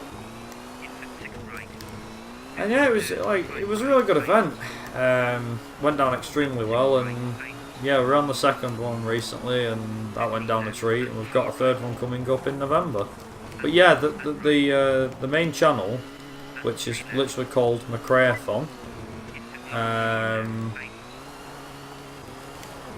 Yeah, which is called McRae-a-thon, which you can find on Twitch. That actually has a collection of VODs, which are from all of our runners. The only one it does exclude is my I think it's my video on the second day of the marathon, because I was doing a CMR 04 run, so Colin McRae Rally 04. Because the game kept freezing and crashing and stuff like that, I decided to abandon my run about halfway through, and because of this it goes an extra half an hour time slot, so there's an extra run in there that wasn't supposed to be in there, which was, I think it was arcade percent, although I think we did put that in there eventually, just to make up some time. Can't quite remember. I think we made up the lost time with putting different runs all over the place, but in the end the marathon went down really well. Went down an absolute treat, and a lot of the guys over at the CMR Discord supported it, and a lot of the guys from this channel also went over and, like I said, supported it, so it was really, really good. Also, 248, damn, pretty good. Not as good as I thought though. I got into Drive 3 because our brothers, they pirated that game in 2007 on a very old computer. Very nice. They completed it all. Yeah, it was the same with me with Driver 3. I didn't pirate it though. I bought it on PS2 when it like originally first came out. I think my mum bought it for me, and because it was Driver, I'd played it before. I was like, oh, it's not that violent. It turns out it was like a GTA clone. As I found out, because you could shoot people and stuff like that. And my mum was like, wait a minute, there's violence in this game and stuff like that. I was like, yeah. And I used to really get into it apparently, like proper, like, yeah, die and stuff like that. Mum was like, oh dear, I don't like the way this is going. So she didn't like me playing the game, and obviously I bought it on PC a couple of years later from Morrison's, which is a British supermarket, in case people from outside the UK had never heard of it. Bought it like 2007, 2008, I think I bought it. And yeah, it was pretty good. I enjoyed it quite a bit. It was really, really good though. But it took me about, since I first bought the game, I got stuck on rooftops in Miami. Always got stuck there. Never get past it, always got killed. More reasons to shop at Morrison's. Yeah, exactly. But, so I picked the game up from there, and like I said, it ran fairly well on my PC, and then after playing it for about a few weeks and trying to complete it, I did eventually manage to complete it. And I've always said that for me, personally, in terms of the Driver series, I found it the hardest to complete. That's how hard I see it, and it's the main reason what has stopped me ever since from trying to speedrun it, because I have a certain few missions that I just don't like at all. Even when playing the game now, I just don't like some missions because I either don't remember how they go. Also, that was terrible. But yeah, it was pretty wild. Which, wow.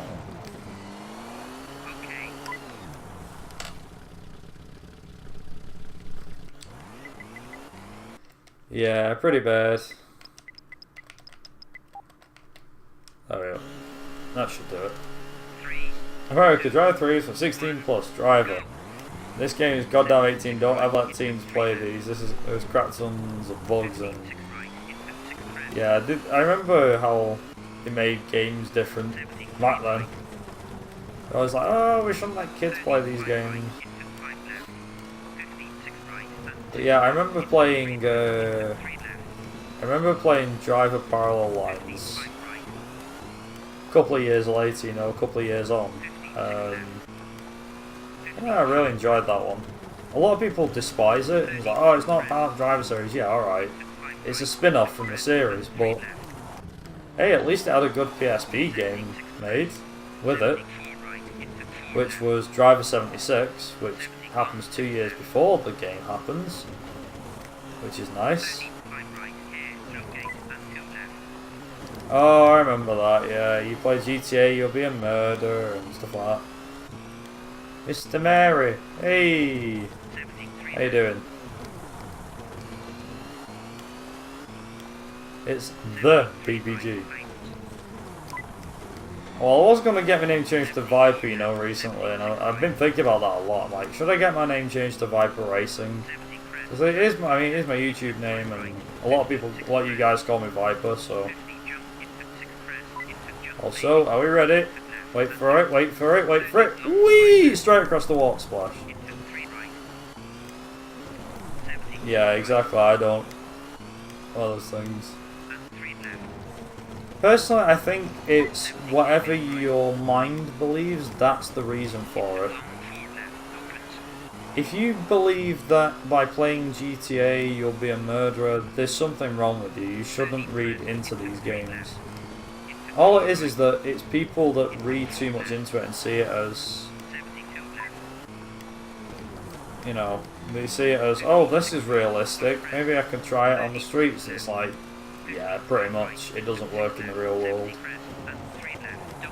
It's like cheats. It's not, if you play GTA San Andreas, yeah, if you play San Andreas, for example, and you spawn a jet, you try doing that in real life. Nah, that doesn't work like that. Does it? Hell. SimR2 was the first speedrun I picked up, though I never finished it. Well, now you get to see me do it on the hardest difficulty in the fastest car. You also get to see some of the stages you've probably never seen before. But bear in mind, you get to see every stage. Pardon me. God, that actually scared me. Thanks very much for the follow. Also, yeah, that follow one, that never gets old, that, you know.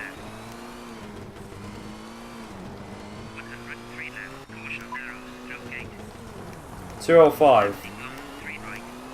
So 205 Turbo 16. I think this is the Evo 1 though. The Evo 2 was a lot quicker.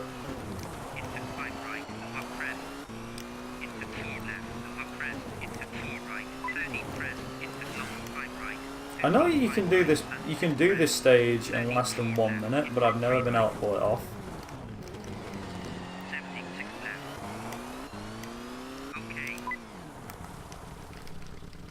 Nice. 3 more follows. Yeah, the Puma's the fastest in terms of if you play it on. What is it? If you play it on. Oh, what's it called? If you play it on Game Boy Advance, the Ford Puma is probably the best car. Not on this one though. This is the PC version, or as I call it, the main version of the game. Also, I do apologise, you've just come in a bit of a weird conversation, Mr. Mary. We're on about people who take games a bit too serious, like those that are, you know, how video games get blamed for violence and stuff. And how it's a bit of a stupid argument and stuff like that. Personally, I don't blame the games, I never have done.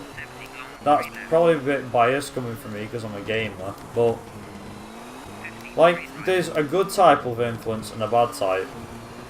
The good type of influence is probably, well, rally games like this, because it depends really on your influence. You can look at it on the bright side, like for example, this game, right, here's the good influence. This game could persuade me to try my hand at rally racing, you know, rally driving. The bad point? Well, if I tried this with any other car and drove like a nutcase, I'd get pulled over or potentially be involved in a life-threatening accident. But then in something like Grand Theft Auto, there isn't a good influence there. It's bad influence, that's all.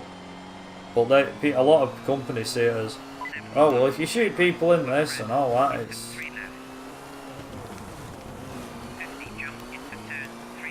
Yeah. I don't know. Society's messed up, if you ask me. I don't understand how society comes to that logic. It's like, oh yeah, well, if you play this game, you must be gay. And it's like, no. If somebody plays Apex Legends, it's not. You're not gay. Jesus Christ.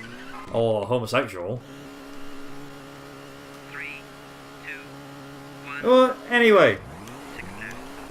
Ignoring that fact, I think the main one was just Grand Theft Auto, wasn't it? Yeah. If we're going to discuss this, let's just try and keep it sensible.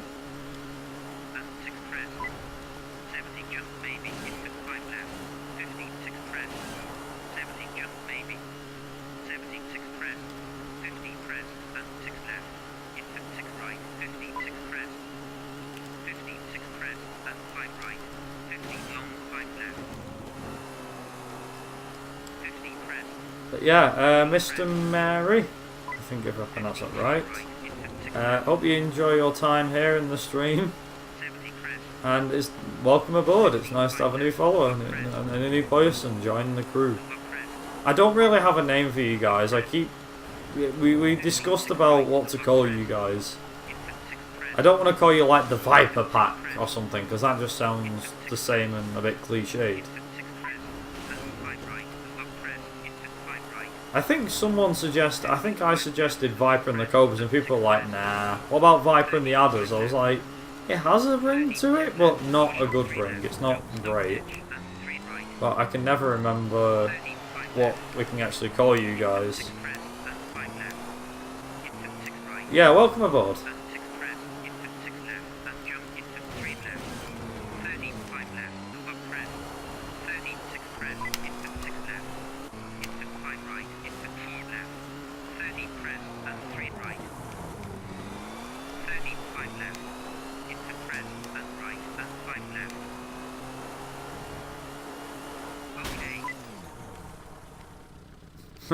It is. Oh crap, romping. No, it's no problem. No problem. 3, 2, 1, go. Also, Kenya's going to be very fast.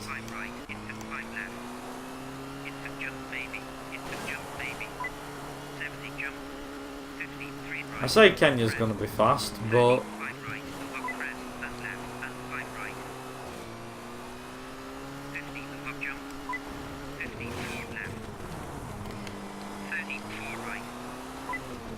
yeah, I'm not a fan of first-person shooters too much. I'd rather play something else. Yeah, they probably were, weren't they, to be fair, Kakpa?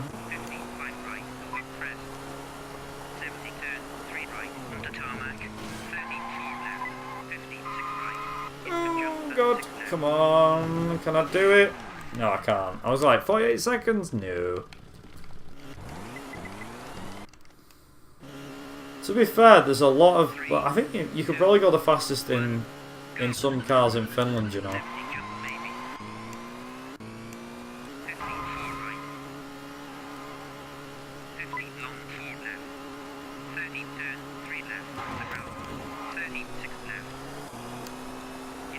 Yeah. Silent batch is allowed, yeah. You can play it normally, or... Like, if you want to play it without the silent patch, that's fine, but we would recommend playing with the silent patch, so that you can play the game in the windowed mode. And it also helps as well with if you're playing on Windows 8 or Windows 10. 8.1, not really, it doesn't really help, so... But Windows 8 and Windows 10, it actually helps, one, the frame rate, and... What's the other thing? It helps the frame rate, and it also helps... I have to remember what I was saying now. The HUD as well. The HUD.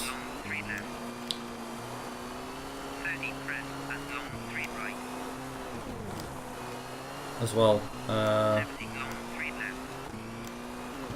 Yeah, Jan, I have, actually, because I play on my controller, I've actually got my splits enabled with my right analog stick, so when I cross the line I have to click the right analog stick to activate it, because in-game controller button presses seem to work for some reason, which is pretty cool.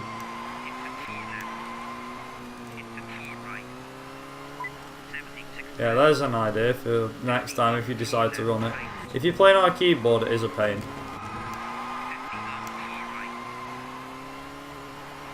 Okay, can I get a 55 on the way back? Yes, I can! Buzzing! 6:28. I think that was good, actually. Was that good? I don't know. I think I'm sure 6:28 is good. I think 6:25 would have been better, but 6:28 feels good.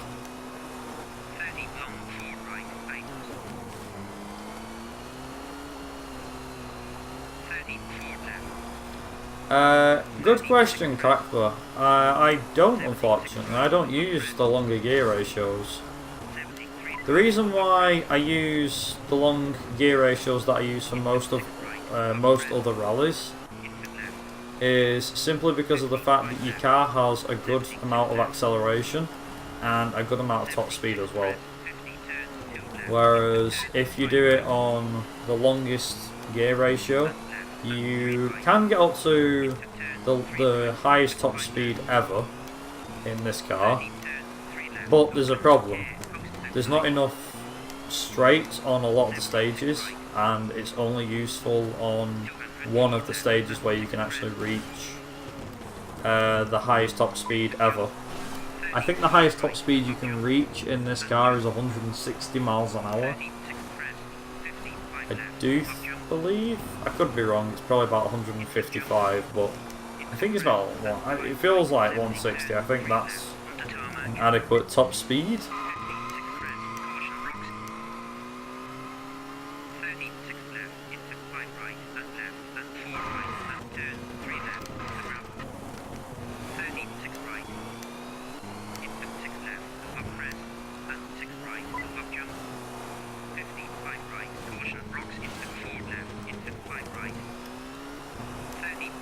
Also, bridge, please be nice to me.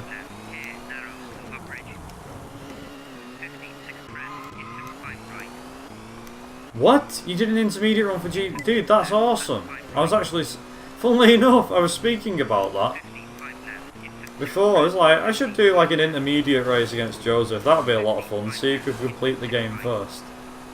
How did you, please tell me, how did you defeat the AI on the UK? Or did you not? You must have done it. If you've done an intermediate run, you've actually done it wrong. Start slowly. Sub 120, nice. That's pretty good. Oh, you didn't? I mean, you finished the championship though, right? You finished the championship though.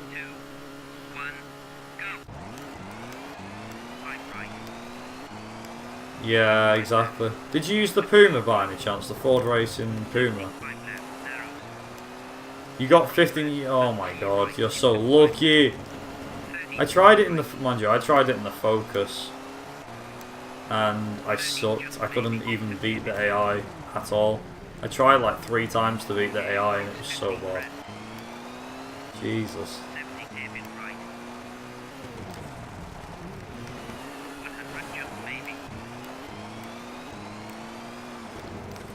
Wait, can I go down here? No, I can't. Crap. There's me thinking I was being a smart ass.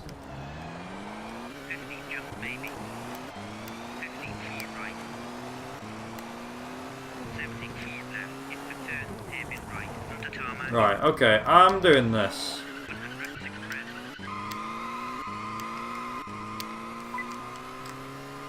Hell yeah, that I'm sure that gains time. It's super hard, you gotta concentrate a lot. Right, okay, I'm gonna have I am gonna attempt that then. I suppose I could put that on my list for this week.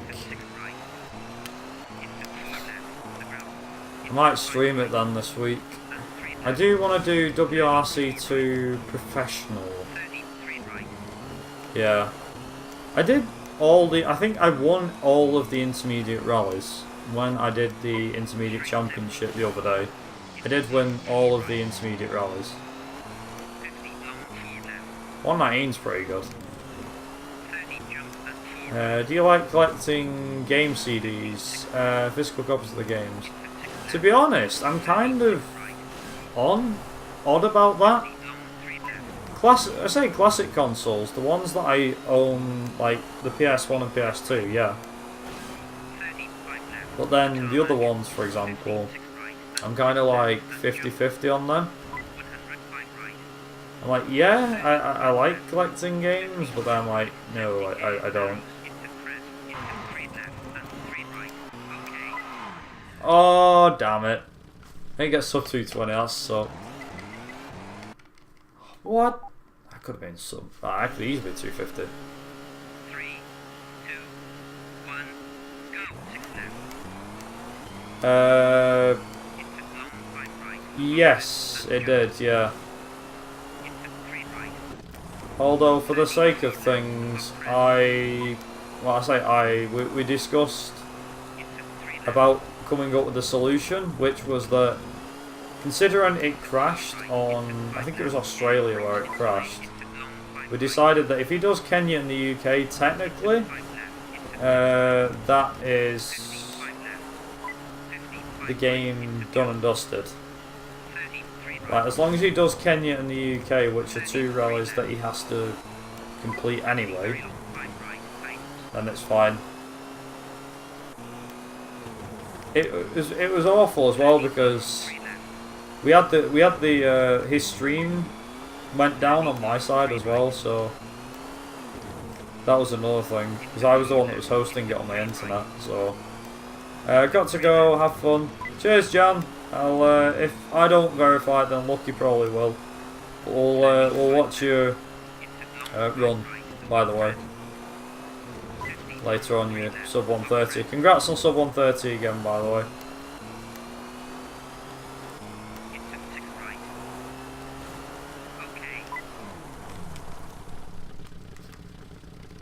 Oh, you didn't submit it yet? Well, when you get time, be sure to submit it, and like I said, we can do what we do.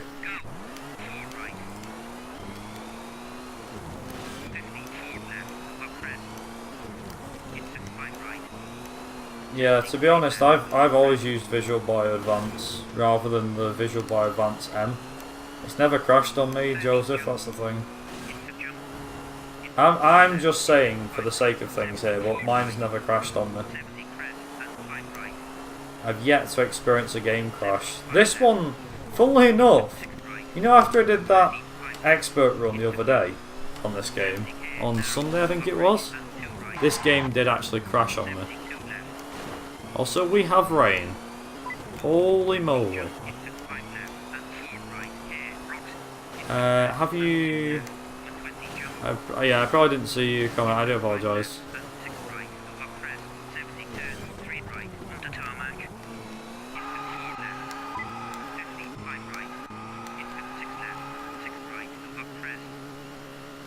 Have I tried Ford Racing? I've tried playing Ford Racing 1, yeah. Didn't really like it.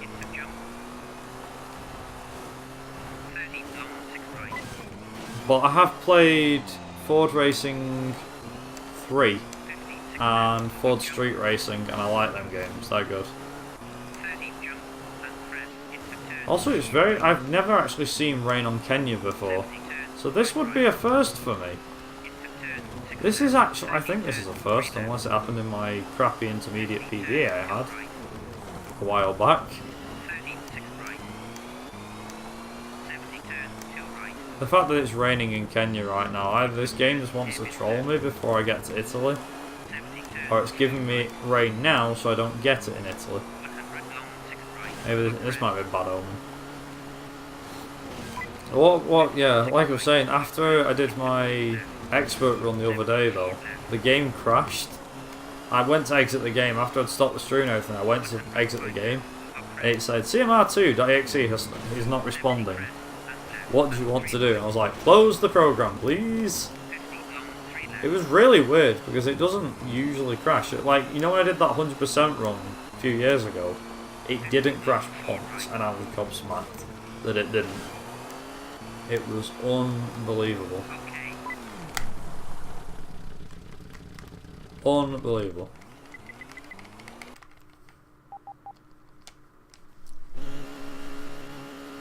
Oh, it's not raining yet. Yes!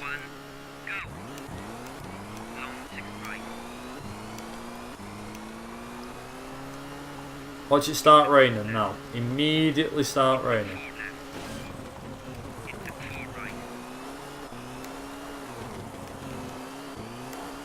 Which rally is my favourite? Either Finland or France. Kenya is a fast rally, which would mean that it's my favourite, but if you get bad weather then it can be a nightmare. France I can handle. I don't know, there's just something about France that I enjoy on this game. Like, seriously, I don't know what it is, but I'm very good with France. Italy's probably one of my worst. Not the worst, but probably one of the worst. UK is definitely by far the worst.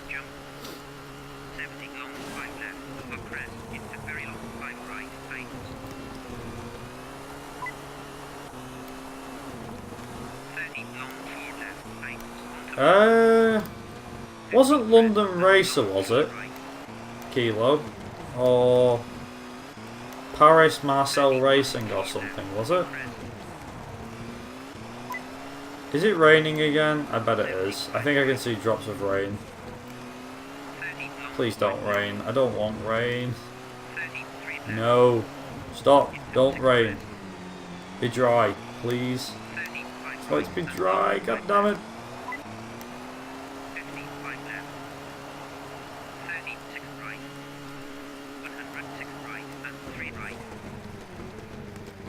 I remember this. I remember this stage quite well. Yeah, I definitely remember this stage. I'm going to try to go around this corner, and it never worked. Ha! Nice. I'm not sure what it is then. God knows. Also, a night stage. Oh no. This stage is a nightmare.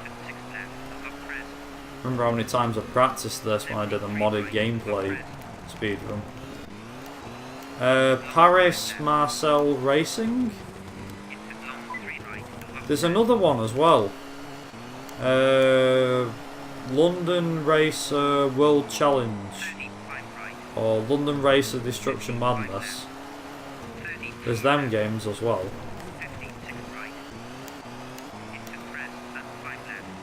France, the amount of asphalt, yeah. I think I like France because it's very intense for me, and the amount of grip that your car gets is amazing. I don't know, I really enjoy the amount of grip that you get off the car. Like, the car just doesn't play around. It really goes for it. It's like proper putting your foot down. It's scary as well. This stage is probably just as bad.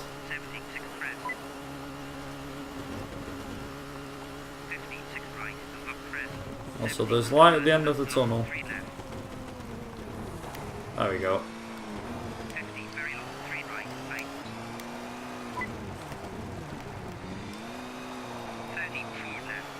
London Racer. Oh, Paris Marcel Racing.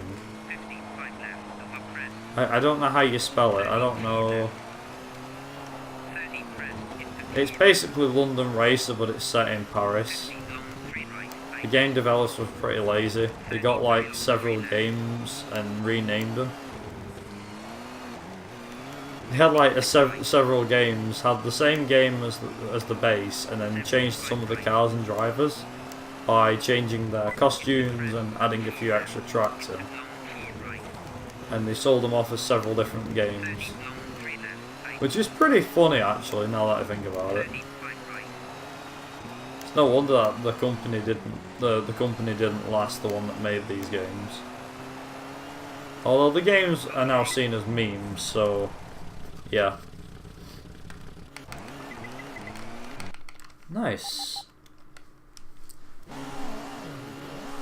I think a lot of people might have missed this. Those that are new here.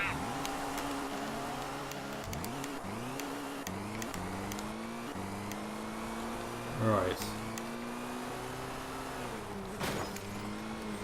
Oh. Okay, right. I've got to go over the bridge. Okay.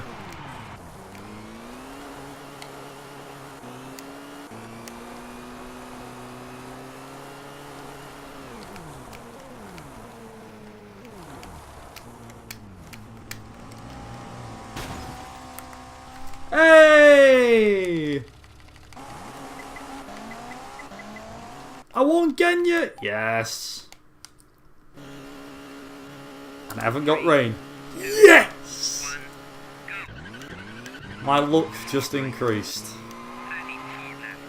Right, all I need is a dry England at the start. Although I am going to fit wet tyres because it saves me screwing around later on.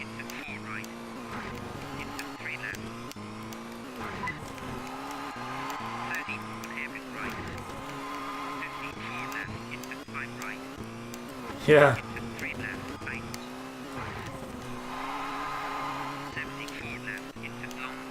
funnily enough, after doing a championship, we actually managed to do something completely by accident, and what it was the times that the AI were doing were ridiculous.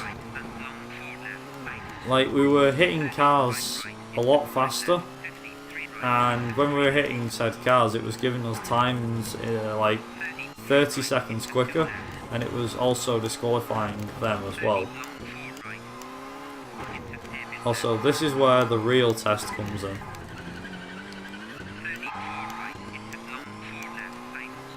This is what I call Italy, or in other words, tarmac hell. France is tarmac heaven, this is tarmac hell. And the main reason for that is because of the amount of bloody corners this one has. It's like, holy crap. It expects you to go extremely fast. Even I don't know how I go this fast.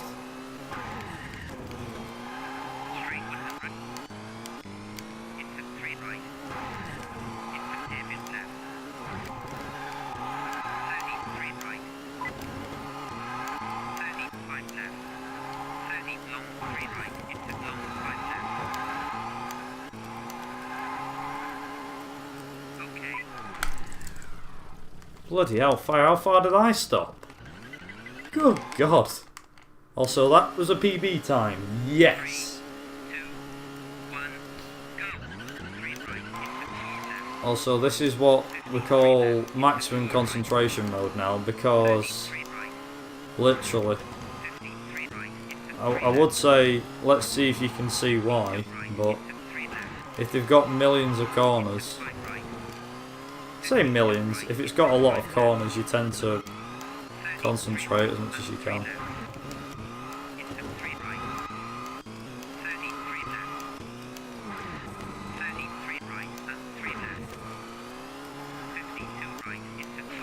Yeah, I did a series years ago, funnily enough. I don't think a lot of people know this, but I did a series a couple of years ago on my YouTube channel. If this is on YouTube, then hello all my YouTube audience. But, who probably still waiting on the 3rd season. But I made something called Evolution of McRae. And basically the idea of it was that I'd play through the entire championships on the games and play as Colin McRae. So I type in like Colin McRae or something like that, you know.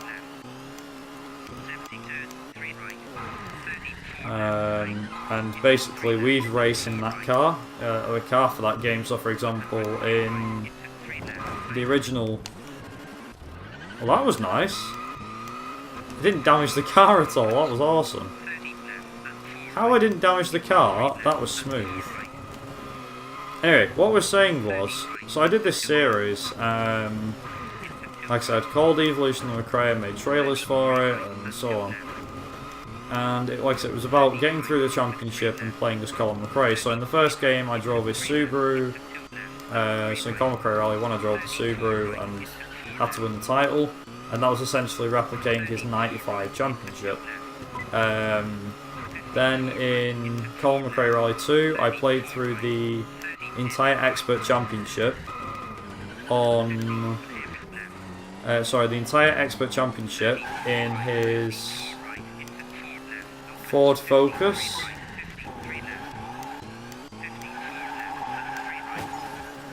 Yeah, George, I know. I should have upped the bit rate. I need to remember to up my bit rate again, because my bit rate's pretty low. I do apologise if the quality sucks some serious ass. Also, we just struck past 230. Huzzah!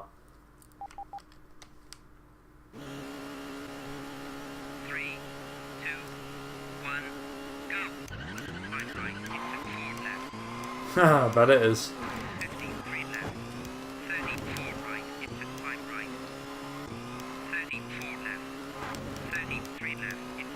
Well, that's good to know, slow riding. Yeah, I need to remember to up my bit rate for the next time. I'll do it afterwards. I could probably up it near towards the end of the stream if I get time. 33 right. 34 right into 4 left. 33 left. 53 right. 53 left. Into 4 right. Right. Do you know what? When I was watching back my me Driver 1 runs that I did on console and my CMR1 stuff.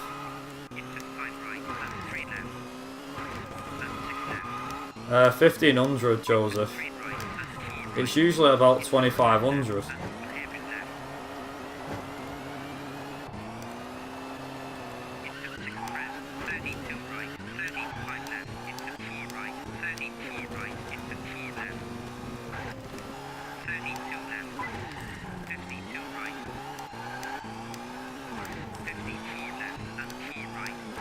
Yeah, it's just a thing.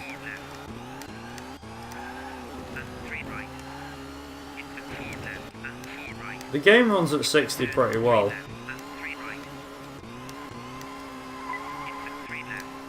Yeah. Italy is hard as nails. I mean, technically, you beat the AI by a bloody long shot. If you're that good at it, you can beat the AI easy. There's only 1 or 2 stages where it's pretty tough to beat the AI, but with this car, it's easy to beat every AI.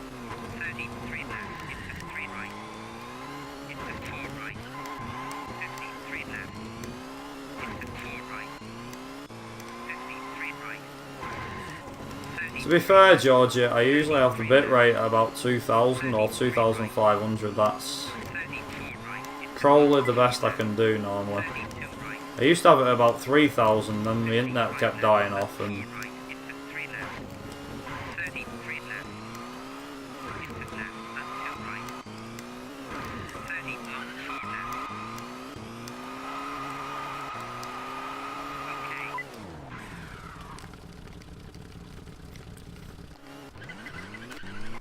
Like I said, if I went any higher on mine, it's a problem.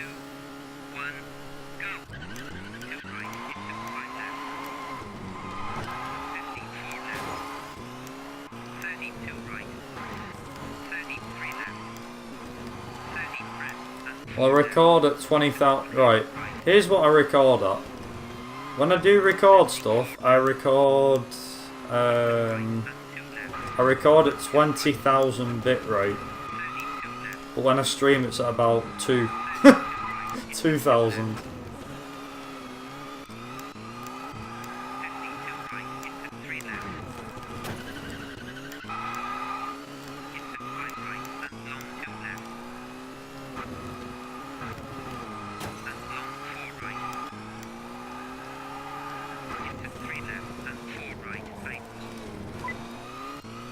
Jesus. Yeah, I do. I use NVENC. I always do. I've always used NVENC. I don't trust the main one, whatever that is. It's pretty much what I use for this. I use NVENC for this, for streaming.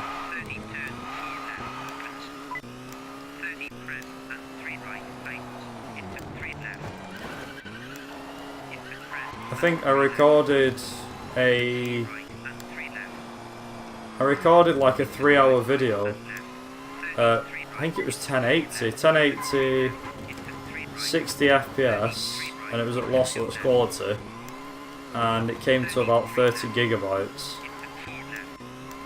So yeah, I don't know. I would say go figure, but yeah.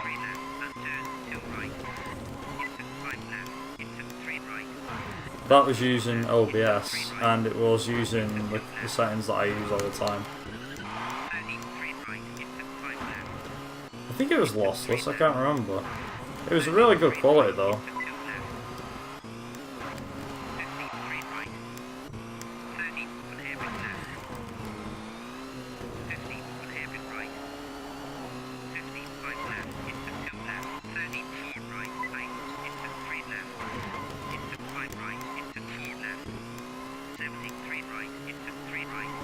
right, 74 right and 3 left. Okay. 229.51, nice. Sub to 30. It's not raining yet. It's going to start raining though. Right, we've got a dry second half of Italy. Let's see how bad this is about to go. This stage without rain is pretty good, but it's going to start raining. I know it is. It's Italy. But of course it'll start raining.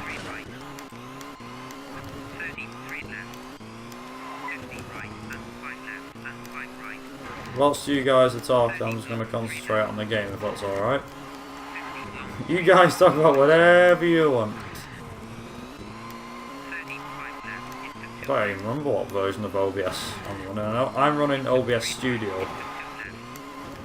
Though, I know a lot of people are like, no, not that one. But yeah, that's what I run. I used to run it OBS.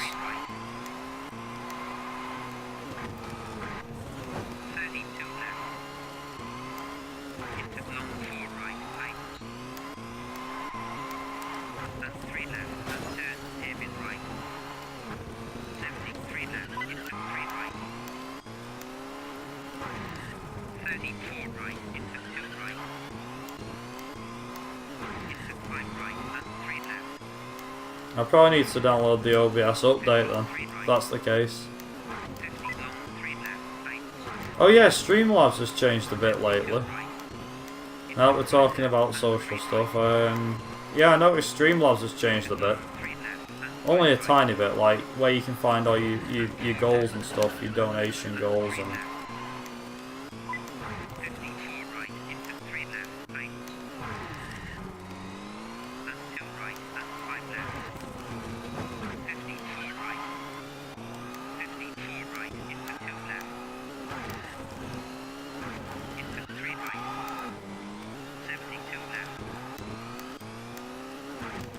This is good actually, the fact that it's dry. It's actually what I really wanted. I really wanted a dry one of these.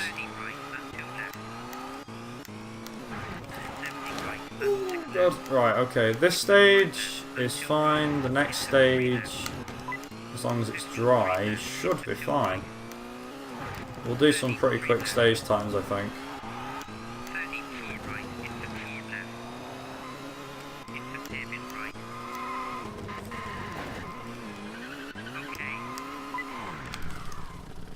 Nice.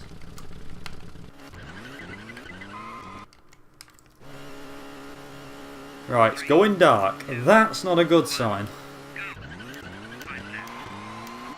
Because that means doing the next stage is going to be a nightmare. Stage 7 is not good. If you have rain in stage 7, it's not good at all.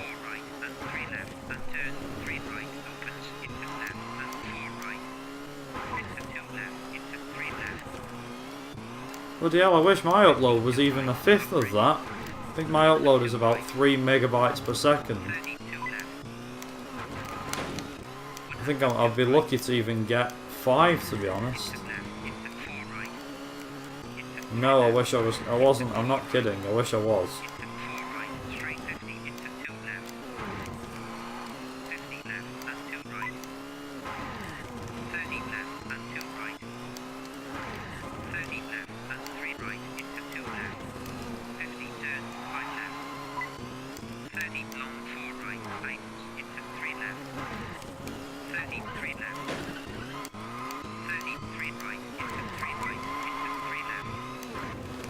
No, 1 hour run will probably take like, I don't know.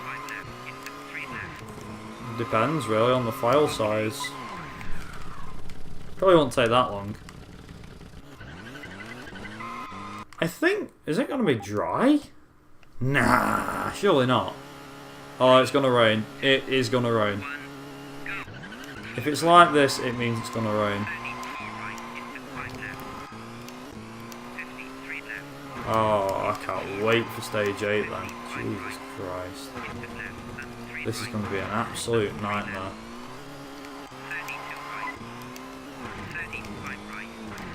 Ready for a bad stage? I'm not.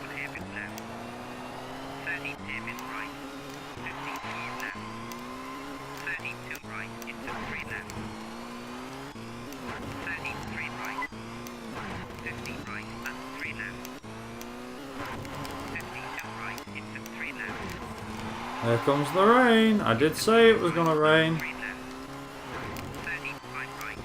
I called it. I said it was gonna rain, so I've got rain for stage 7. That's not good. And rain for stage 8, which is even worse because that's a short stage and everything's gonna be awful.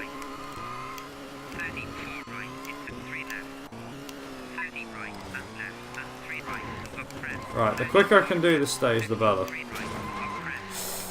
Okay, game, I didn't deserve that. But thanks anyway.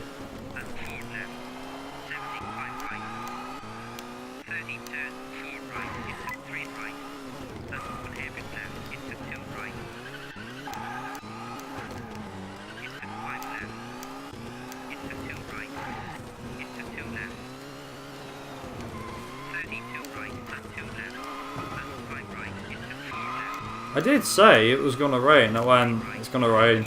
Because whenever the screen goes grey, for some bizarre reason, it means it's going to rain. It'll look like it's going to be dry, but it does rain.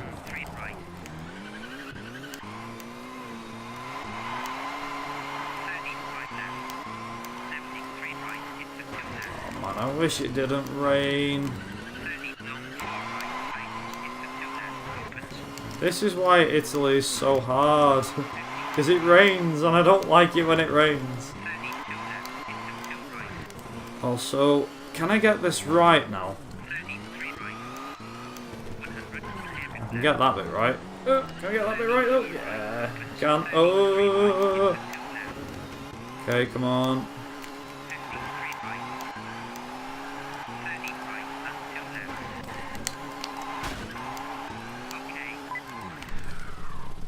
Nice. Nice. Right, okay, it's raining on this stage. We'll just roll with it. I think it's gonna rain. If it's rained here, it's gonna rain on the last 2 stages.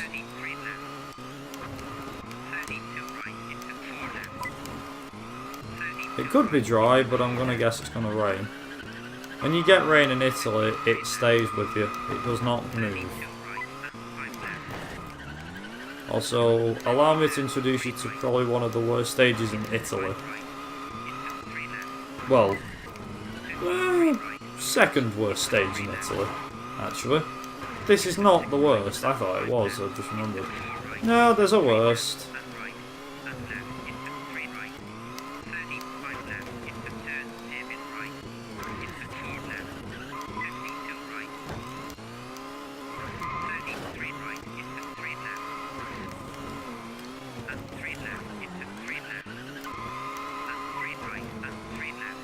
Oh yeah, I think there's a the Fast and Furious arcade's kind of like that. You win. I think you can choose a new car.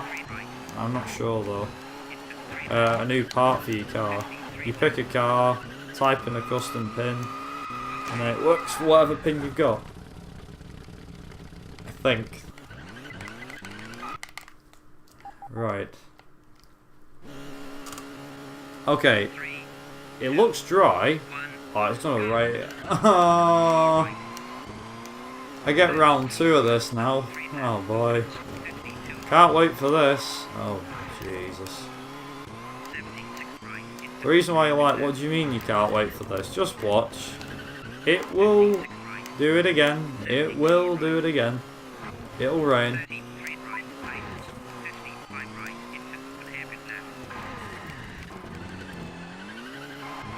This is on PC, this. Hence the reason why it looks a lot better than it did on the PS1. You can actually see a bit more of the game. And here comes the rain, right on schedule. There it is. Back again. And it's coming on to some of the worst stages in this game. Yeah, welcome Poochie Head.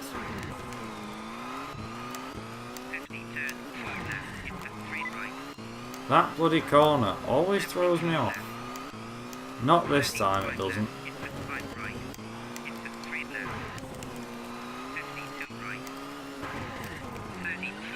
Well, it was nice that it started off dry. 3 left, right, here.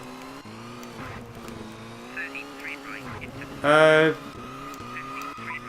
You're gonna have to explain a bit more. Do you mean like playing it on... If the game is run on an emulator, you mean? 53 right. 33 left. 70 on heavy right. 104 right, into 4 Well, emulators are allowed for this game. Yeah, emulators are allowed, yeah. If you want to run this game on a PlayStation 1 emulator. Although, not many people have done runs on the PlayStation 1 version. It does on... Yeah, it does if you play it on an emulator, but the PC version is by far the fastest. All cameras are... Yeah, all cameras are allowed, yeah. Yeah, there's no restriction on cameras or anything for any of the games, really. Unless it's like a bonus camera or something that you have to use a cheat for. Hey, Crute. Thanks for good luck. Appreciate it. I really want to just finish this stage now. Can I finish this stage? It'd be lovely if I could finish it.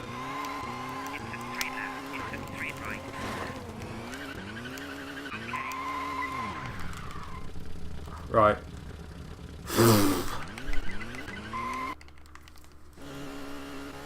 God. Last stage. This is a nightmare too. Also, my rear axles are knackered. Well, there's a first.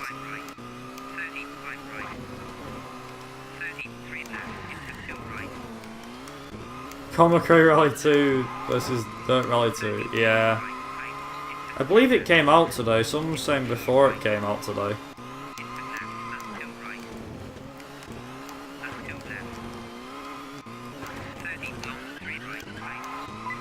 No. As far as I know, with the conditions of the camera, that's fine. And like I said, if it's like a bonus camera, then we wouldn't allow it. But I don't think the game has bonus cameras. There's just the main views, and obviously you can tweak. You can tweak the game a bit. Yeah, Lone, it was. Yeah, Deluxe Edition was Friday. Trust me, if you play the PS1 version and you play this version, you'll probably prefer it. The best thing about this is that in this version of the game, you can do the same lap time that you do on a PlayStation and do it faster. Apart from maybe one or two occasions where it's actually quicker to do it on PlayStation, as I found out, because the cars grip more. Yeah, challenge mode's a fun mode in this game. We have a speedrunning category for it, funnily enough. I think Lucky's currently the fastest time. Nearly like, I don't know what it is at the moment. 3 hours or something? I'm not sure. 3 hours? 32 minutes or something. I think it's like 32 minutes something. Or 33 minutes, not 3 hours. Hey! Hi, Mike! Dirt Rally on keyboard is not that bad. Yeah, it did, Mike, yeah. Oh, God.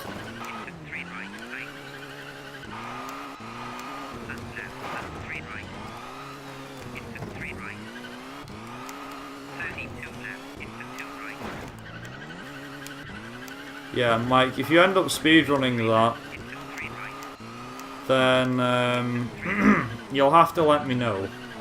But just so you know, that would be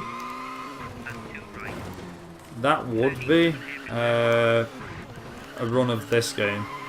Even though it was released on the N-Gage, it would essentially be a run of this game. The only thing that's different is the cars.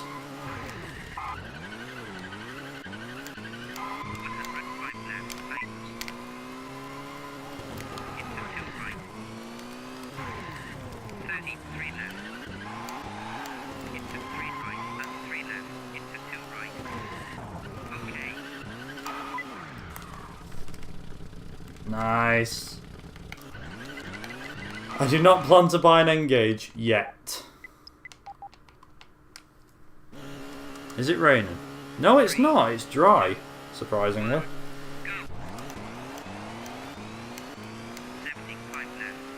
Finally, we're at the worst one of them all. Although, that does mean we get the greatest cuts of them all. Apart from when they go badly like that one did. Jesus Christ, that went so bad.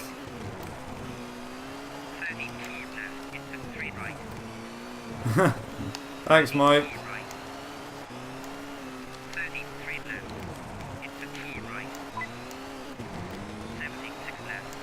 Ooh. We have so many people in it tonight, it's pretty good. I think I picked the right day for streaming, didn't I?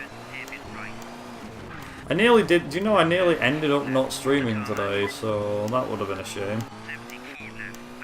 Right. Oh crap, I didn't change the gearbox. Whoops. Should have changed. Damn it, why didn't I change the gearbox? Never mind.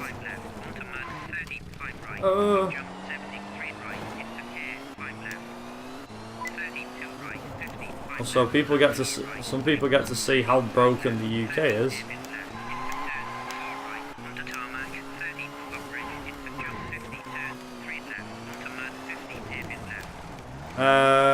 What was the wheel that I had? The last wheel I had was a G27 Logitech. Sorry, Logitech G27, so same one, Nico. Which I actually sold, funnily enough, to Lone, who last had it. Now that wasn't supposed to be a joke, Lone, but I like your thinking, that's pretty good. Yeah, pretty much. Same one. Hilarious and original, exactly. 3, 2, 1, go. 6 right, into 6 left. Also, the fact that it's, yeah, the fact that we've got a dry England so far, this is kind of irritating, because I've got wet tyres on. This isn't even funny. Like, is the game... Well, it is actually, because in a way the game's trying to troll me and go, haha, you picked the wet tyres and we give you the dry conditions. Who's a smart ass now, huh? You still have it, Lone, nice. No, hang on. Is it raining? Uh-oh. It's raining. I think it just started raining. Oh boy. Oh no. It has as well on it. Has it just started raining? Manual. I play manual every time. No surprise, but I drive a manual car as well. I still need to do that as like a panel, like what car I actually own and what car I drive in real life. For those that don't know me, by the way, for those that don't know what car I drive, I actually drive a 2010 Subaru Impreza. It's only silver, but yeah, 2010 Subaru Impreza WRX. Okay. Yeah. I need to repair. Nice. 2, 1, go. Long 3 right. 73 left, up crest. 53 right. 33 left. Into 3 left and 3 right. Yeah, some people don't have the knack for it, and some people can't grasp manual, which is fine.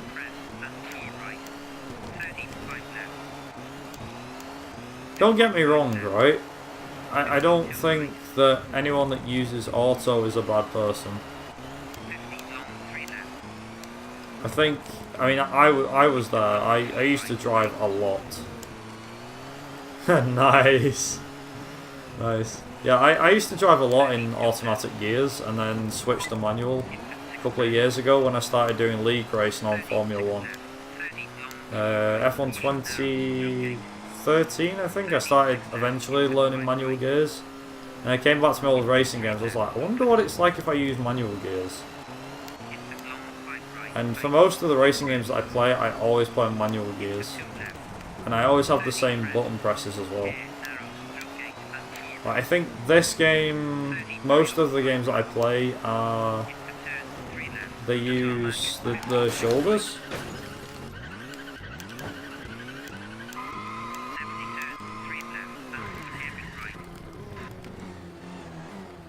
Also, because I can't be bothered doing it properly. I'm not doing the other one. You don't have a license. Only provisional. Still, technically, you've got a license. You've just got a provisional license. See, here's the thing, right? I use the shoulders to shift. Oh crap, I remember I forgot to change the gearbox. Whoops. Yeah, I use the shoulder buttons to change gears on this game and on CMR1. But yet, every other CMR game, for example, CMR3 onwards, I always use the A and X buttons, which I'm currently using for brake and accelerate. I use them for shift up, shift down. And the triggers are the accelerate and gas. The gas and the brake, sorry. Right, say it then.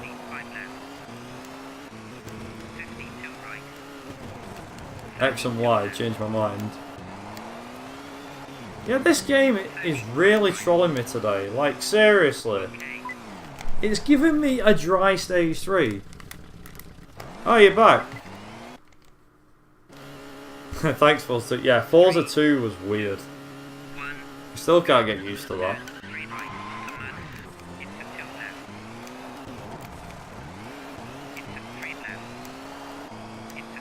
Also, I will repair my car because, well, I'm about to wreck it. If everything goes wrong. Yeah, I do as well, Joseph, I do. I'm a big fan of it.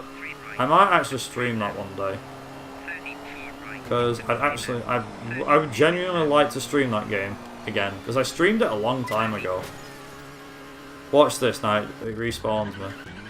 Oh, it respawned me in the right place. Yes, that was exactly where I wanted it to respawn me. I thought it was going to respawn me back on the grass.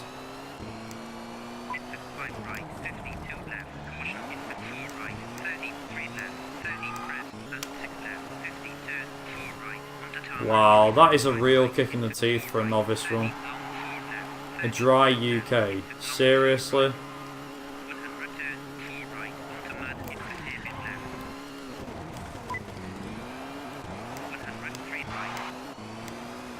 Yeah. We've got a few minor ones coming up in stages 5 and 7. That's about it. There's not really many cuts in the UK. It's the first stage and the fourth stage that have some mad cuts.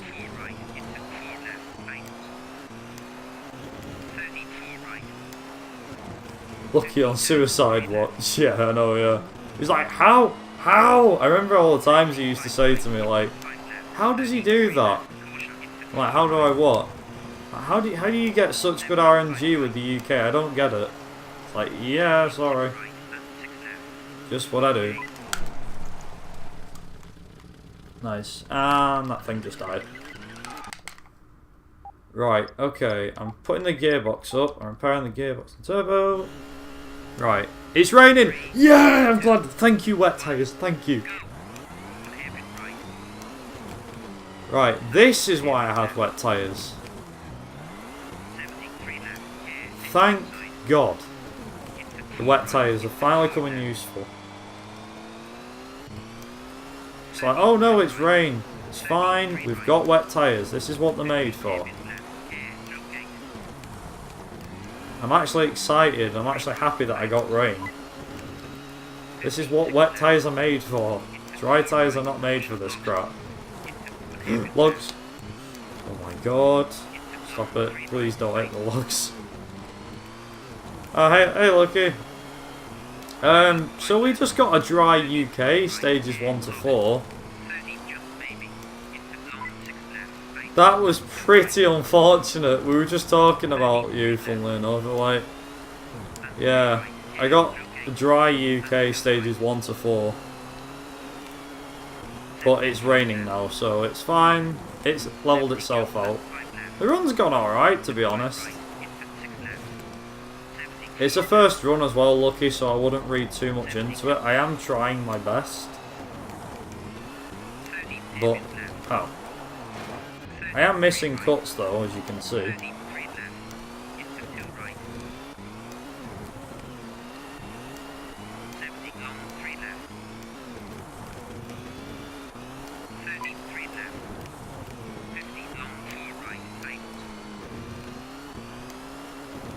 Also, don't ask me why, but I have this weird feeling that this run's going to be like sub 218. Really easy. Close his stream. Wait, come back! Come back! It's raining anyway, it's fine. Maybe I shouldn't have said that. Did I scare him off? Oops. Sorry! Also, this cut I never get right, because I can never remember where you bloody cut the corner. Where you can cut the trees. I am pretty sure there is another place you can cut. Because the best times on this stage are ridiculous. They're like sub 3 easy. I'm like, how? How are you sub 3 so easy? How? How are you sub 3? How? I don't get it. I don't. I just don't.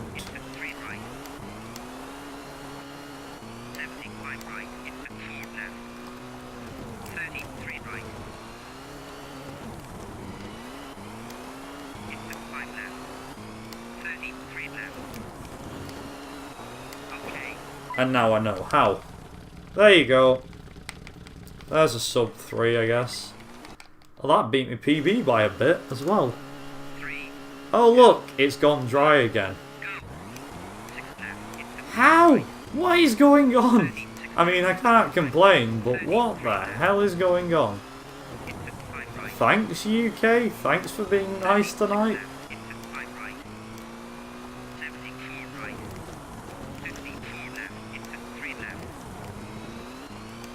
Yeah, this run's going to be even shorter now because we've got the dry UK bit.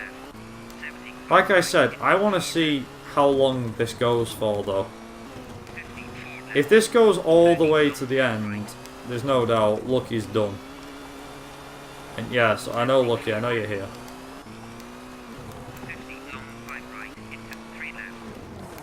I always remember, there we go. Thank God. I always forget about that corner.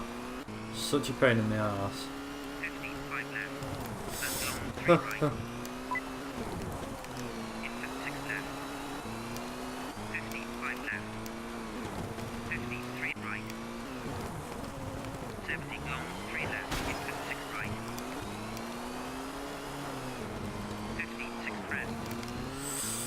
Oh my God, that was super close. Jesus.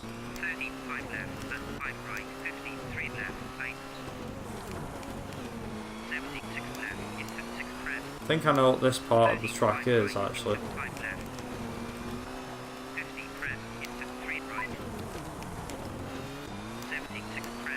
When's the bit where it starts going up the country lane? There we go.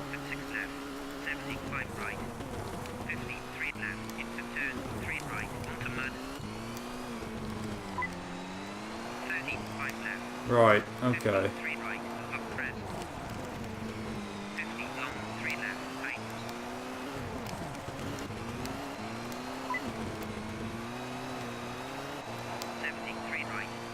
Nice. Doing well. I mean, what am I saying goes for doing well? We're in the UK. Well. Ooh, that was close. Okay.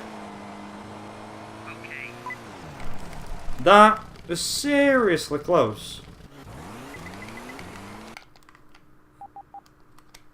Now, is it going to rain? Yes. It is going to rain. Long story short, yes. Right, this is stage 5 but backwards, and it's raining. So funnily enough, it's going to start dry, but then it's going to get wet. I can't wait for this. I wonder how stages 9 and 10 are going to go. Oh dear.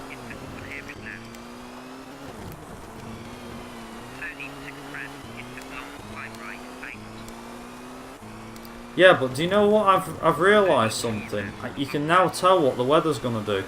If you get a grey sky, it means that it's going to start dry but then rain gradually.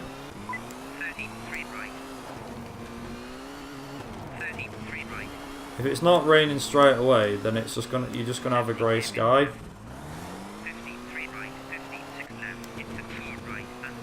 That was that first cut I did, but backwards. It's a lot faster when you do it backwards.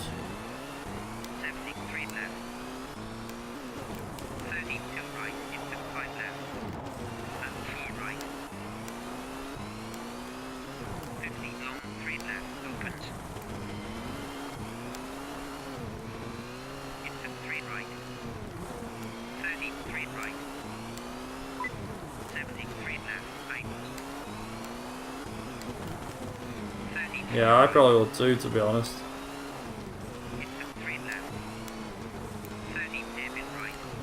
Yeah, to be honest, I've always had it. I've always had that graphics problem. I think I had it happen once, only once though, in the PS1 version. But I reckon that was because of the emulator, not the game. I don't think, anyway.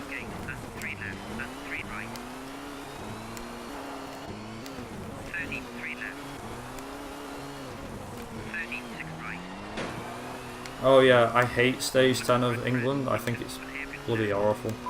Oh, horrible? That's horrible, sorry.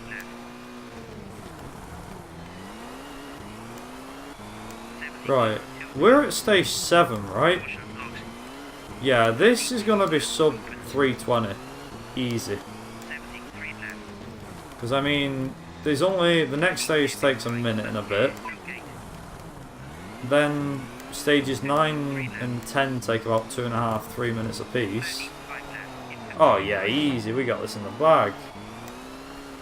And obviously hopefully, if we can get the glitch, the thing that happens on the super special stage.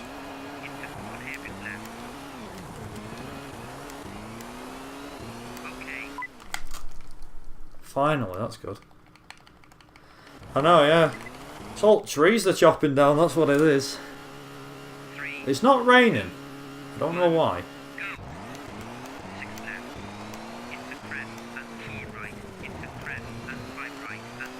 It'll rain on the next stage though.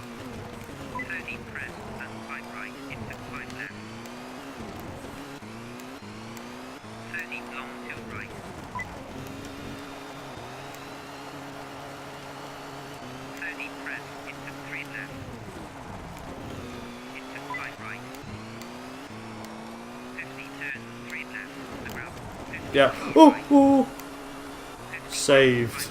Holy crap, that was saved. I wasn't even paying attention. I actually was like, please, please, please, please, don't hit the tree.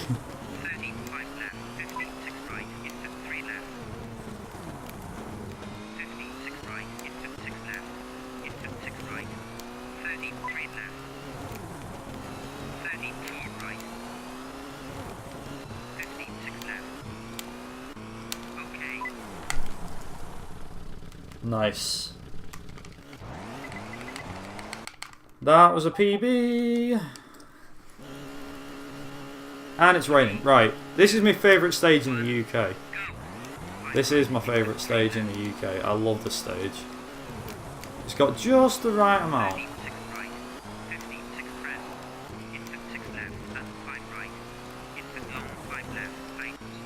Just the right amount of challenging to it. Even when it rains, it's nice.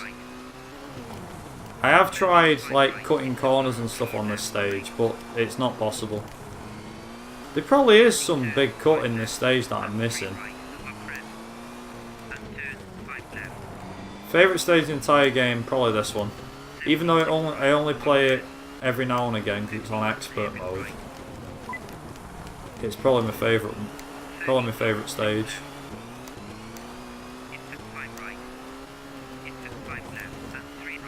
If it's not this one, then probably France, stage 1.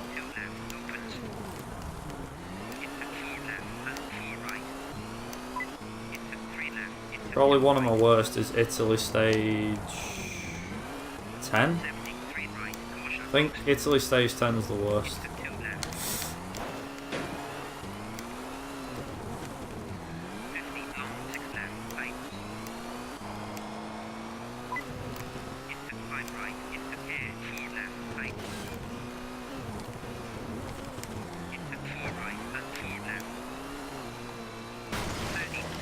Oh god. Okay, please don't wreck the car. Logs. Favourite is Australia stage 4. See, I want to say yeah. No. The foggy one, the one that had rain on you. That's the main one that I can't stand more than any other.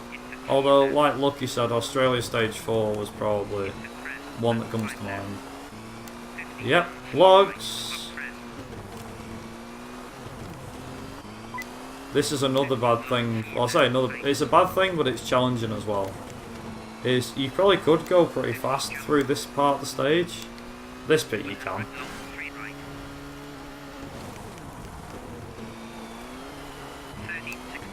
What I mean is you could. It's go. I think probably this bit here. Pretty difficult.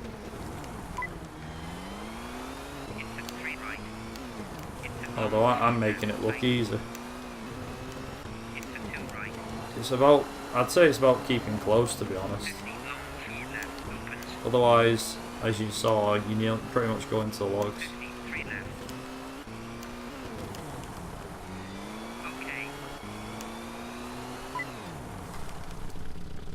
Yeah. 249. Pretty good. Actually, that was a PB on that stage. Here's the stage I don't like in Britain.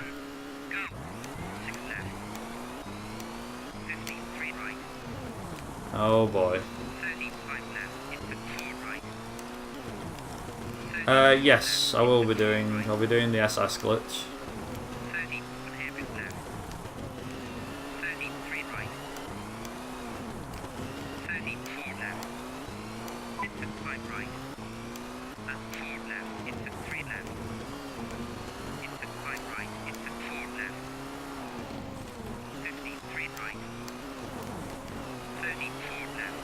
Also, it's quite unbelievable at the amount of people we've had tonight in tonight's stream. So big thanks to everybody for tuning in. I really appreciate your guys' support and your guys' company as well. You know, keeping me talking and whatnot. You put me at ease.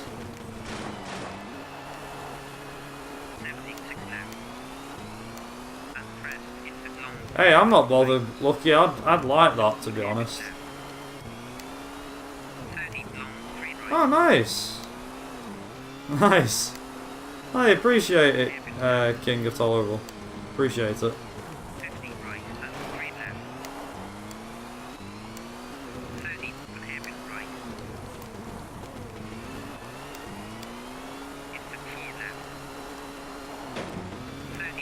Come on. Alright. Make sure I don't hit anything. Well, to be fair, I did do a glitchless run, didn't I? I didn't use any cuts, although I'm tempted to do one properly.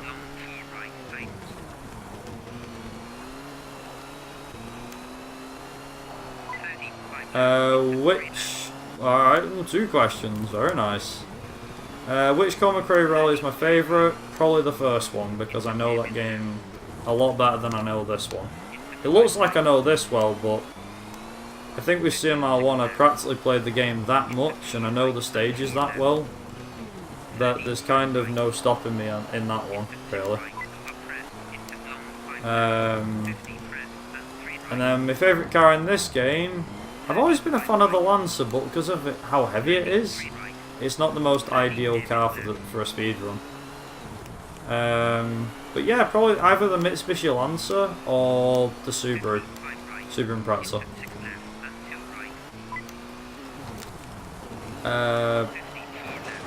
Oh god. Favourite mode and difficulty.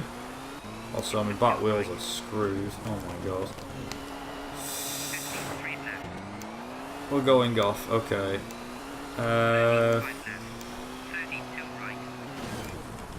To answer your question, I'm not quite sure.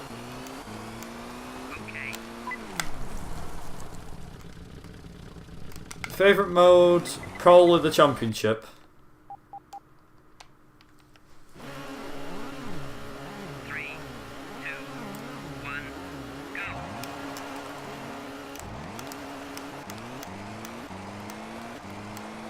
Give me a second. I know, yeah, I remember what happened with the intermediate run we did last week. And how bad that went.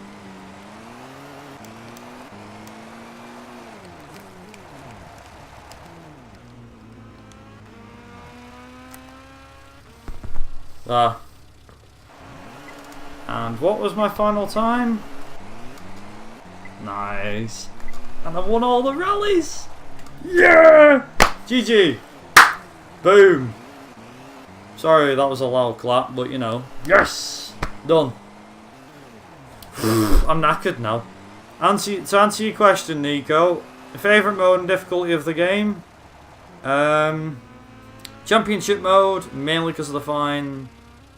Mainly because of the idea of I like the challenge of going fast through a lot of stages, and being the quickest on the stages is the idea of winning the championship. So that and mine and Lucky's rivalry helps a lot as well. Thanks very much for the GGs as well. Before you sign off, mind explain how the glitch works? Sure. And do you not need to hit the car? It's a tricky one, but sometimes no, sometimes you do. But yeah, GG. Also, I'm going to let it play out with that. I haven't even had a drink either in the last 3 and a bit hours. That was way under 3 hours. 3:20, I mean.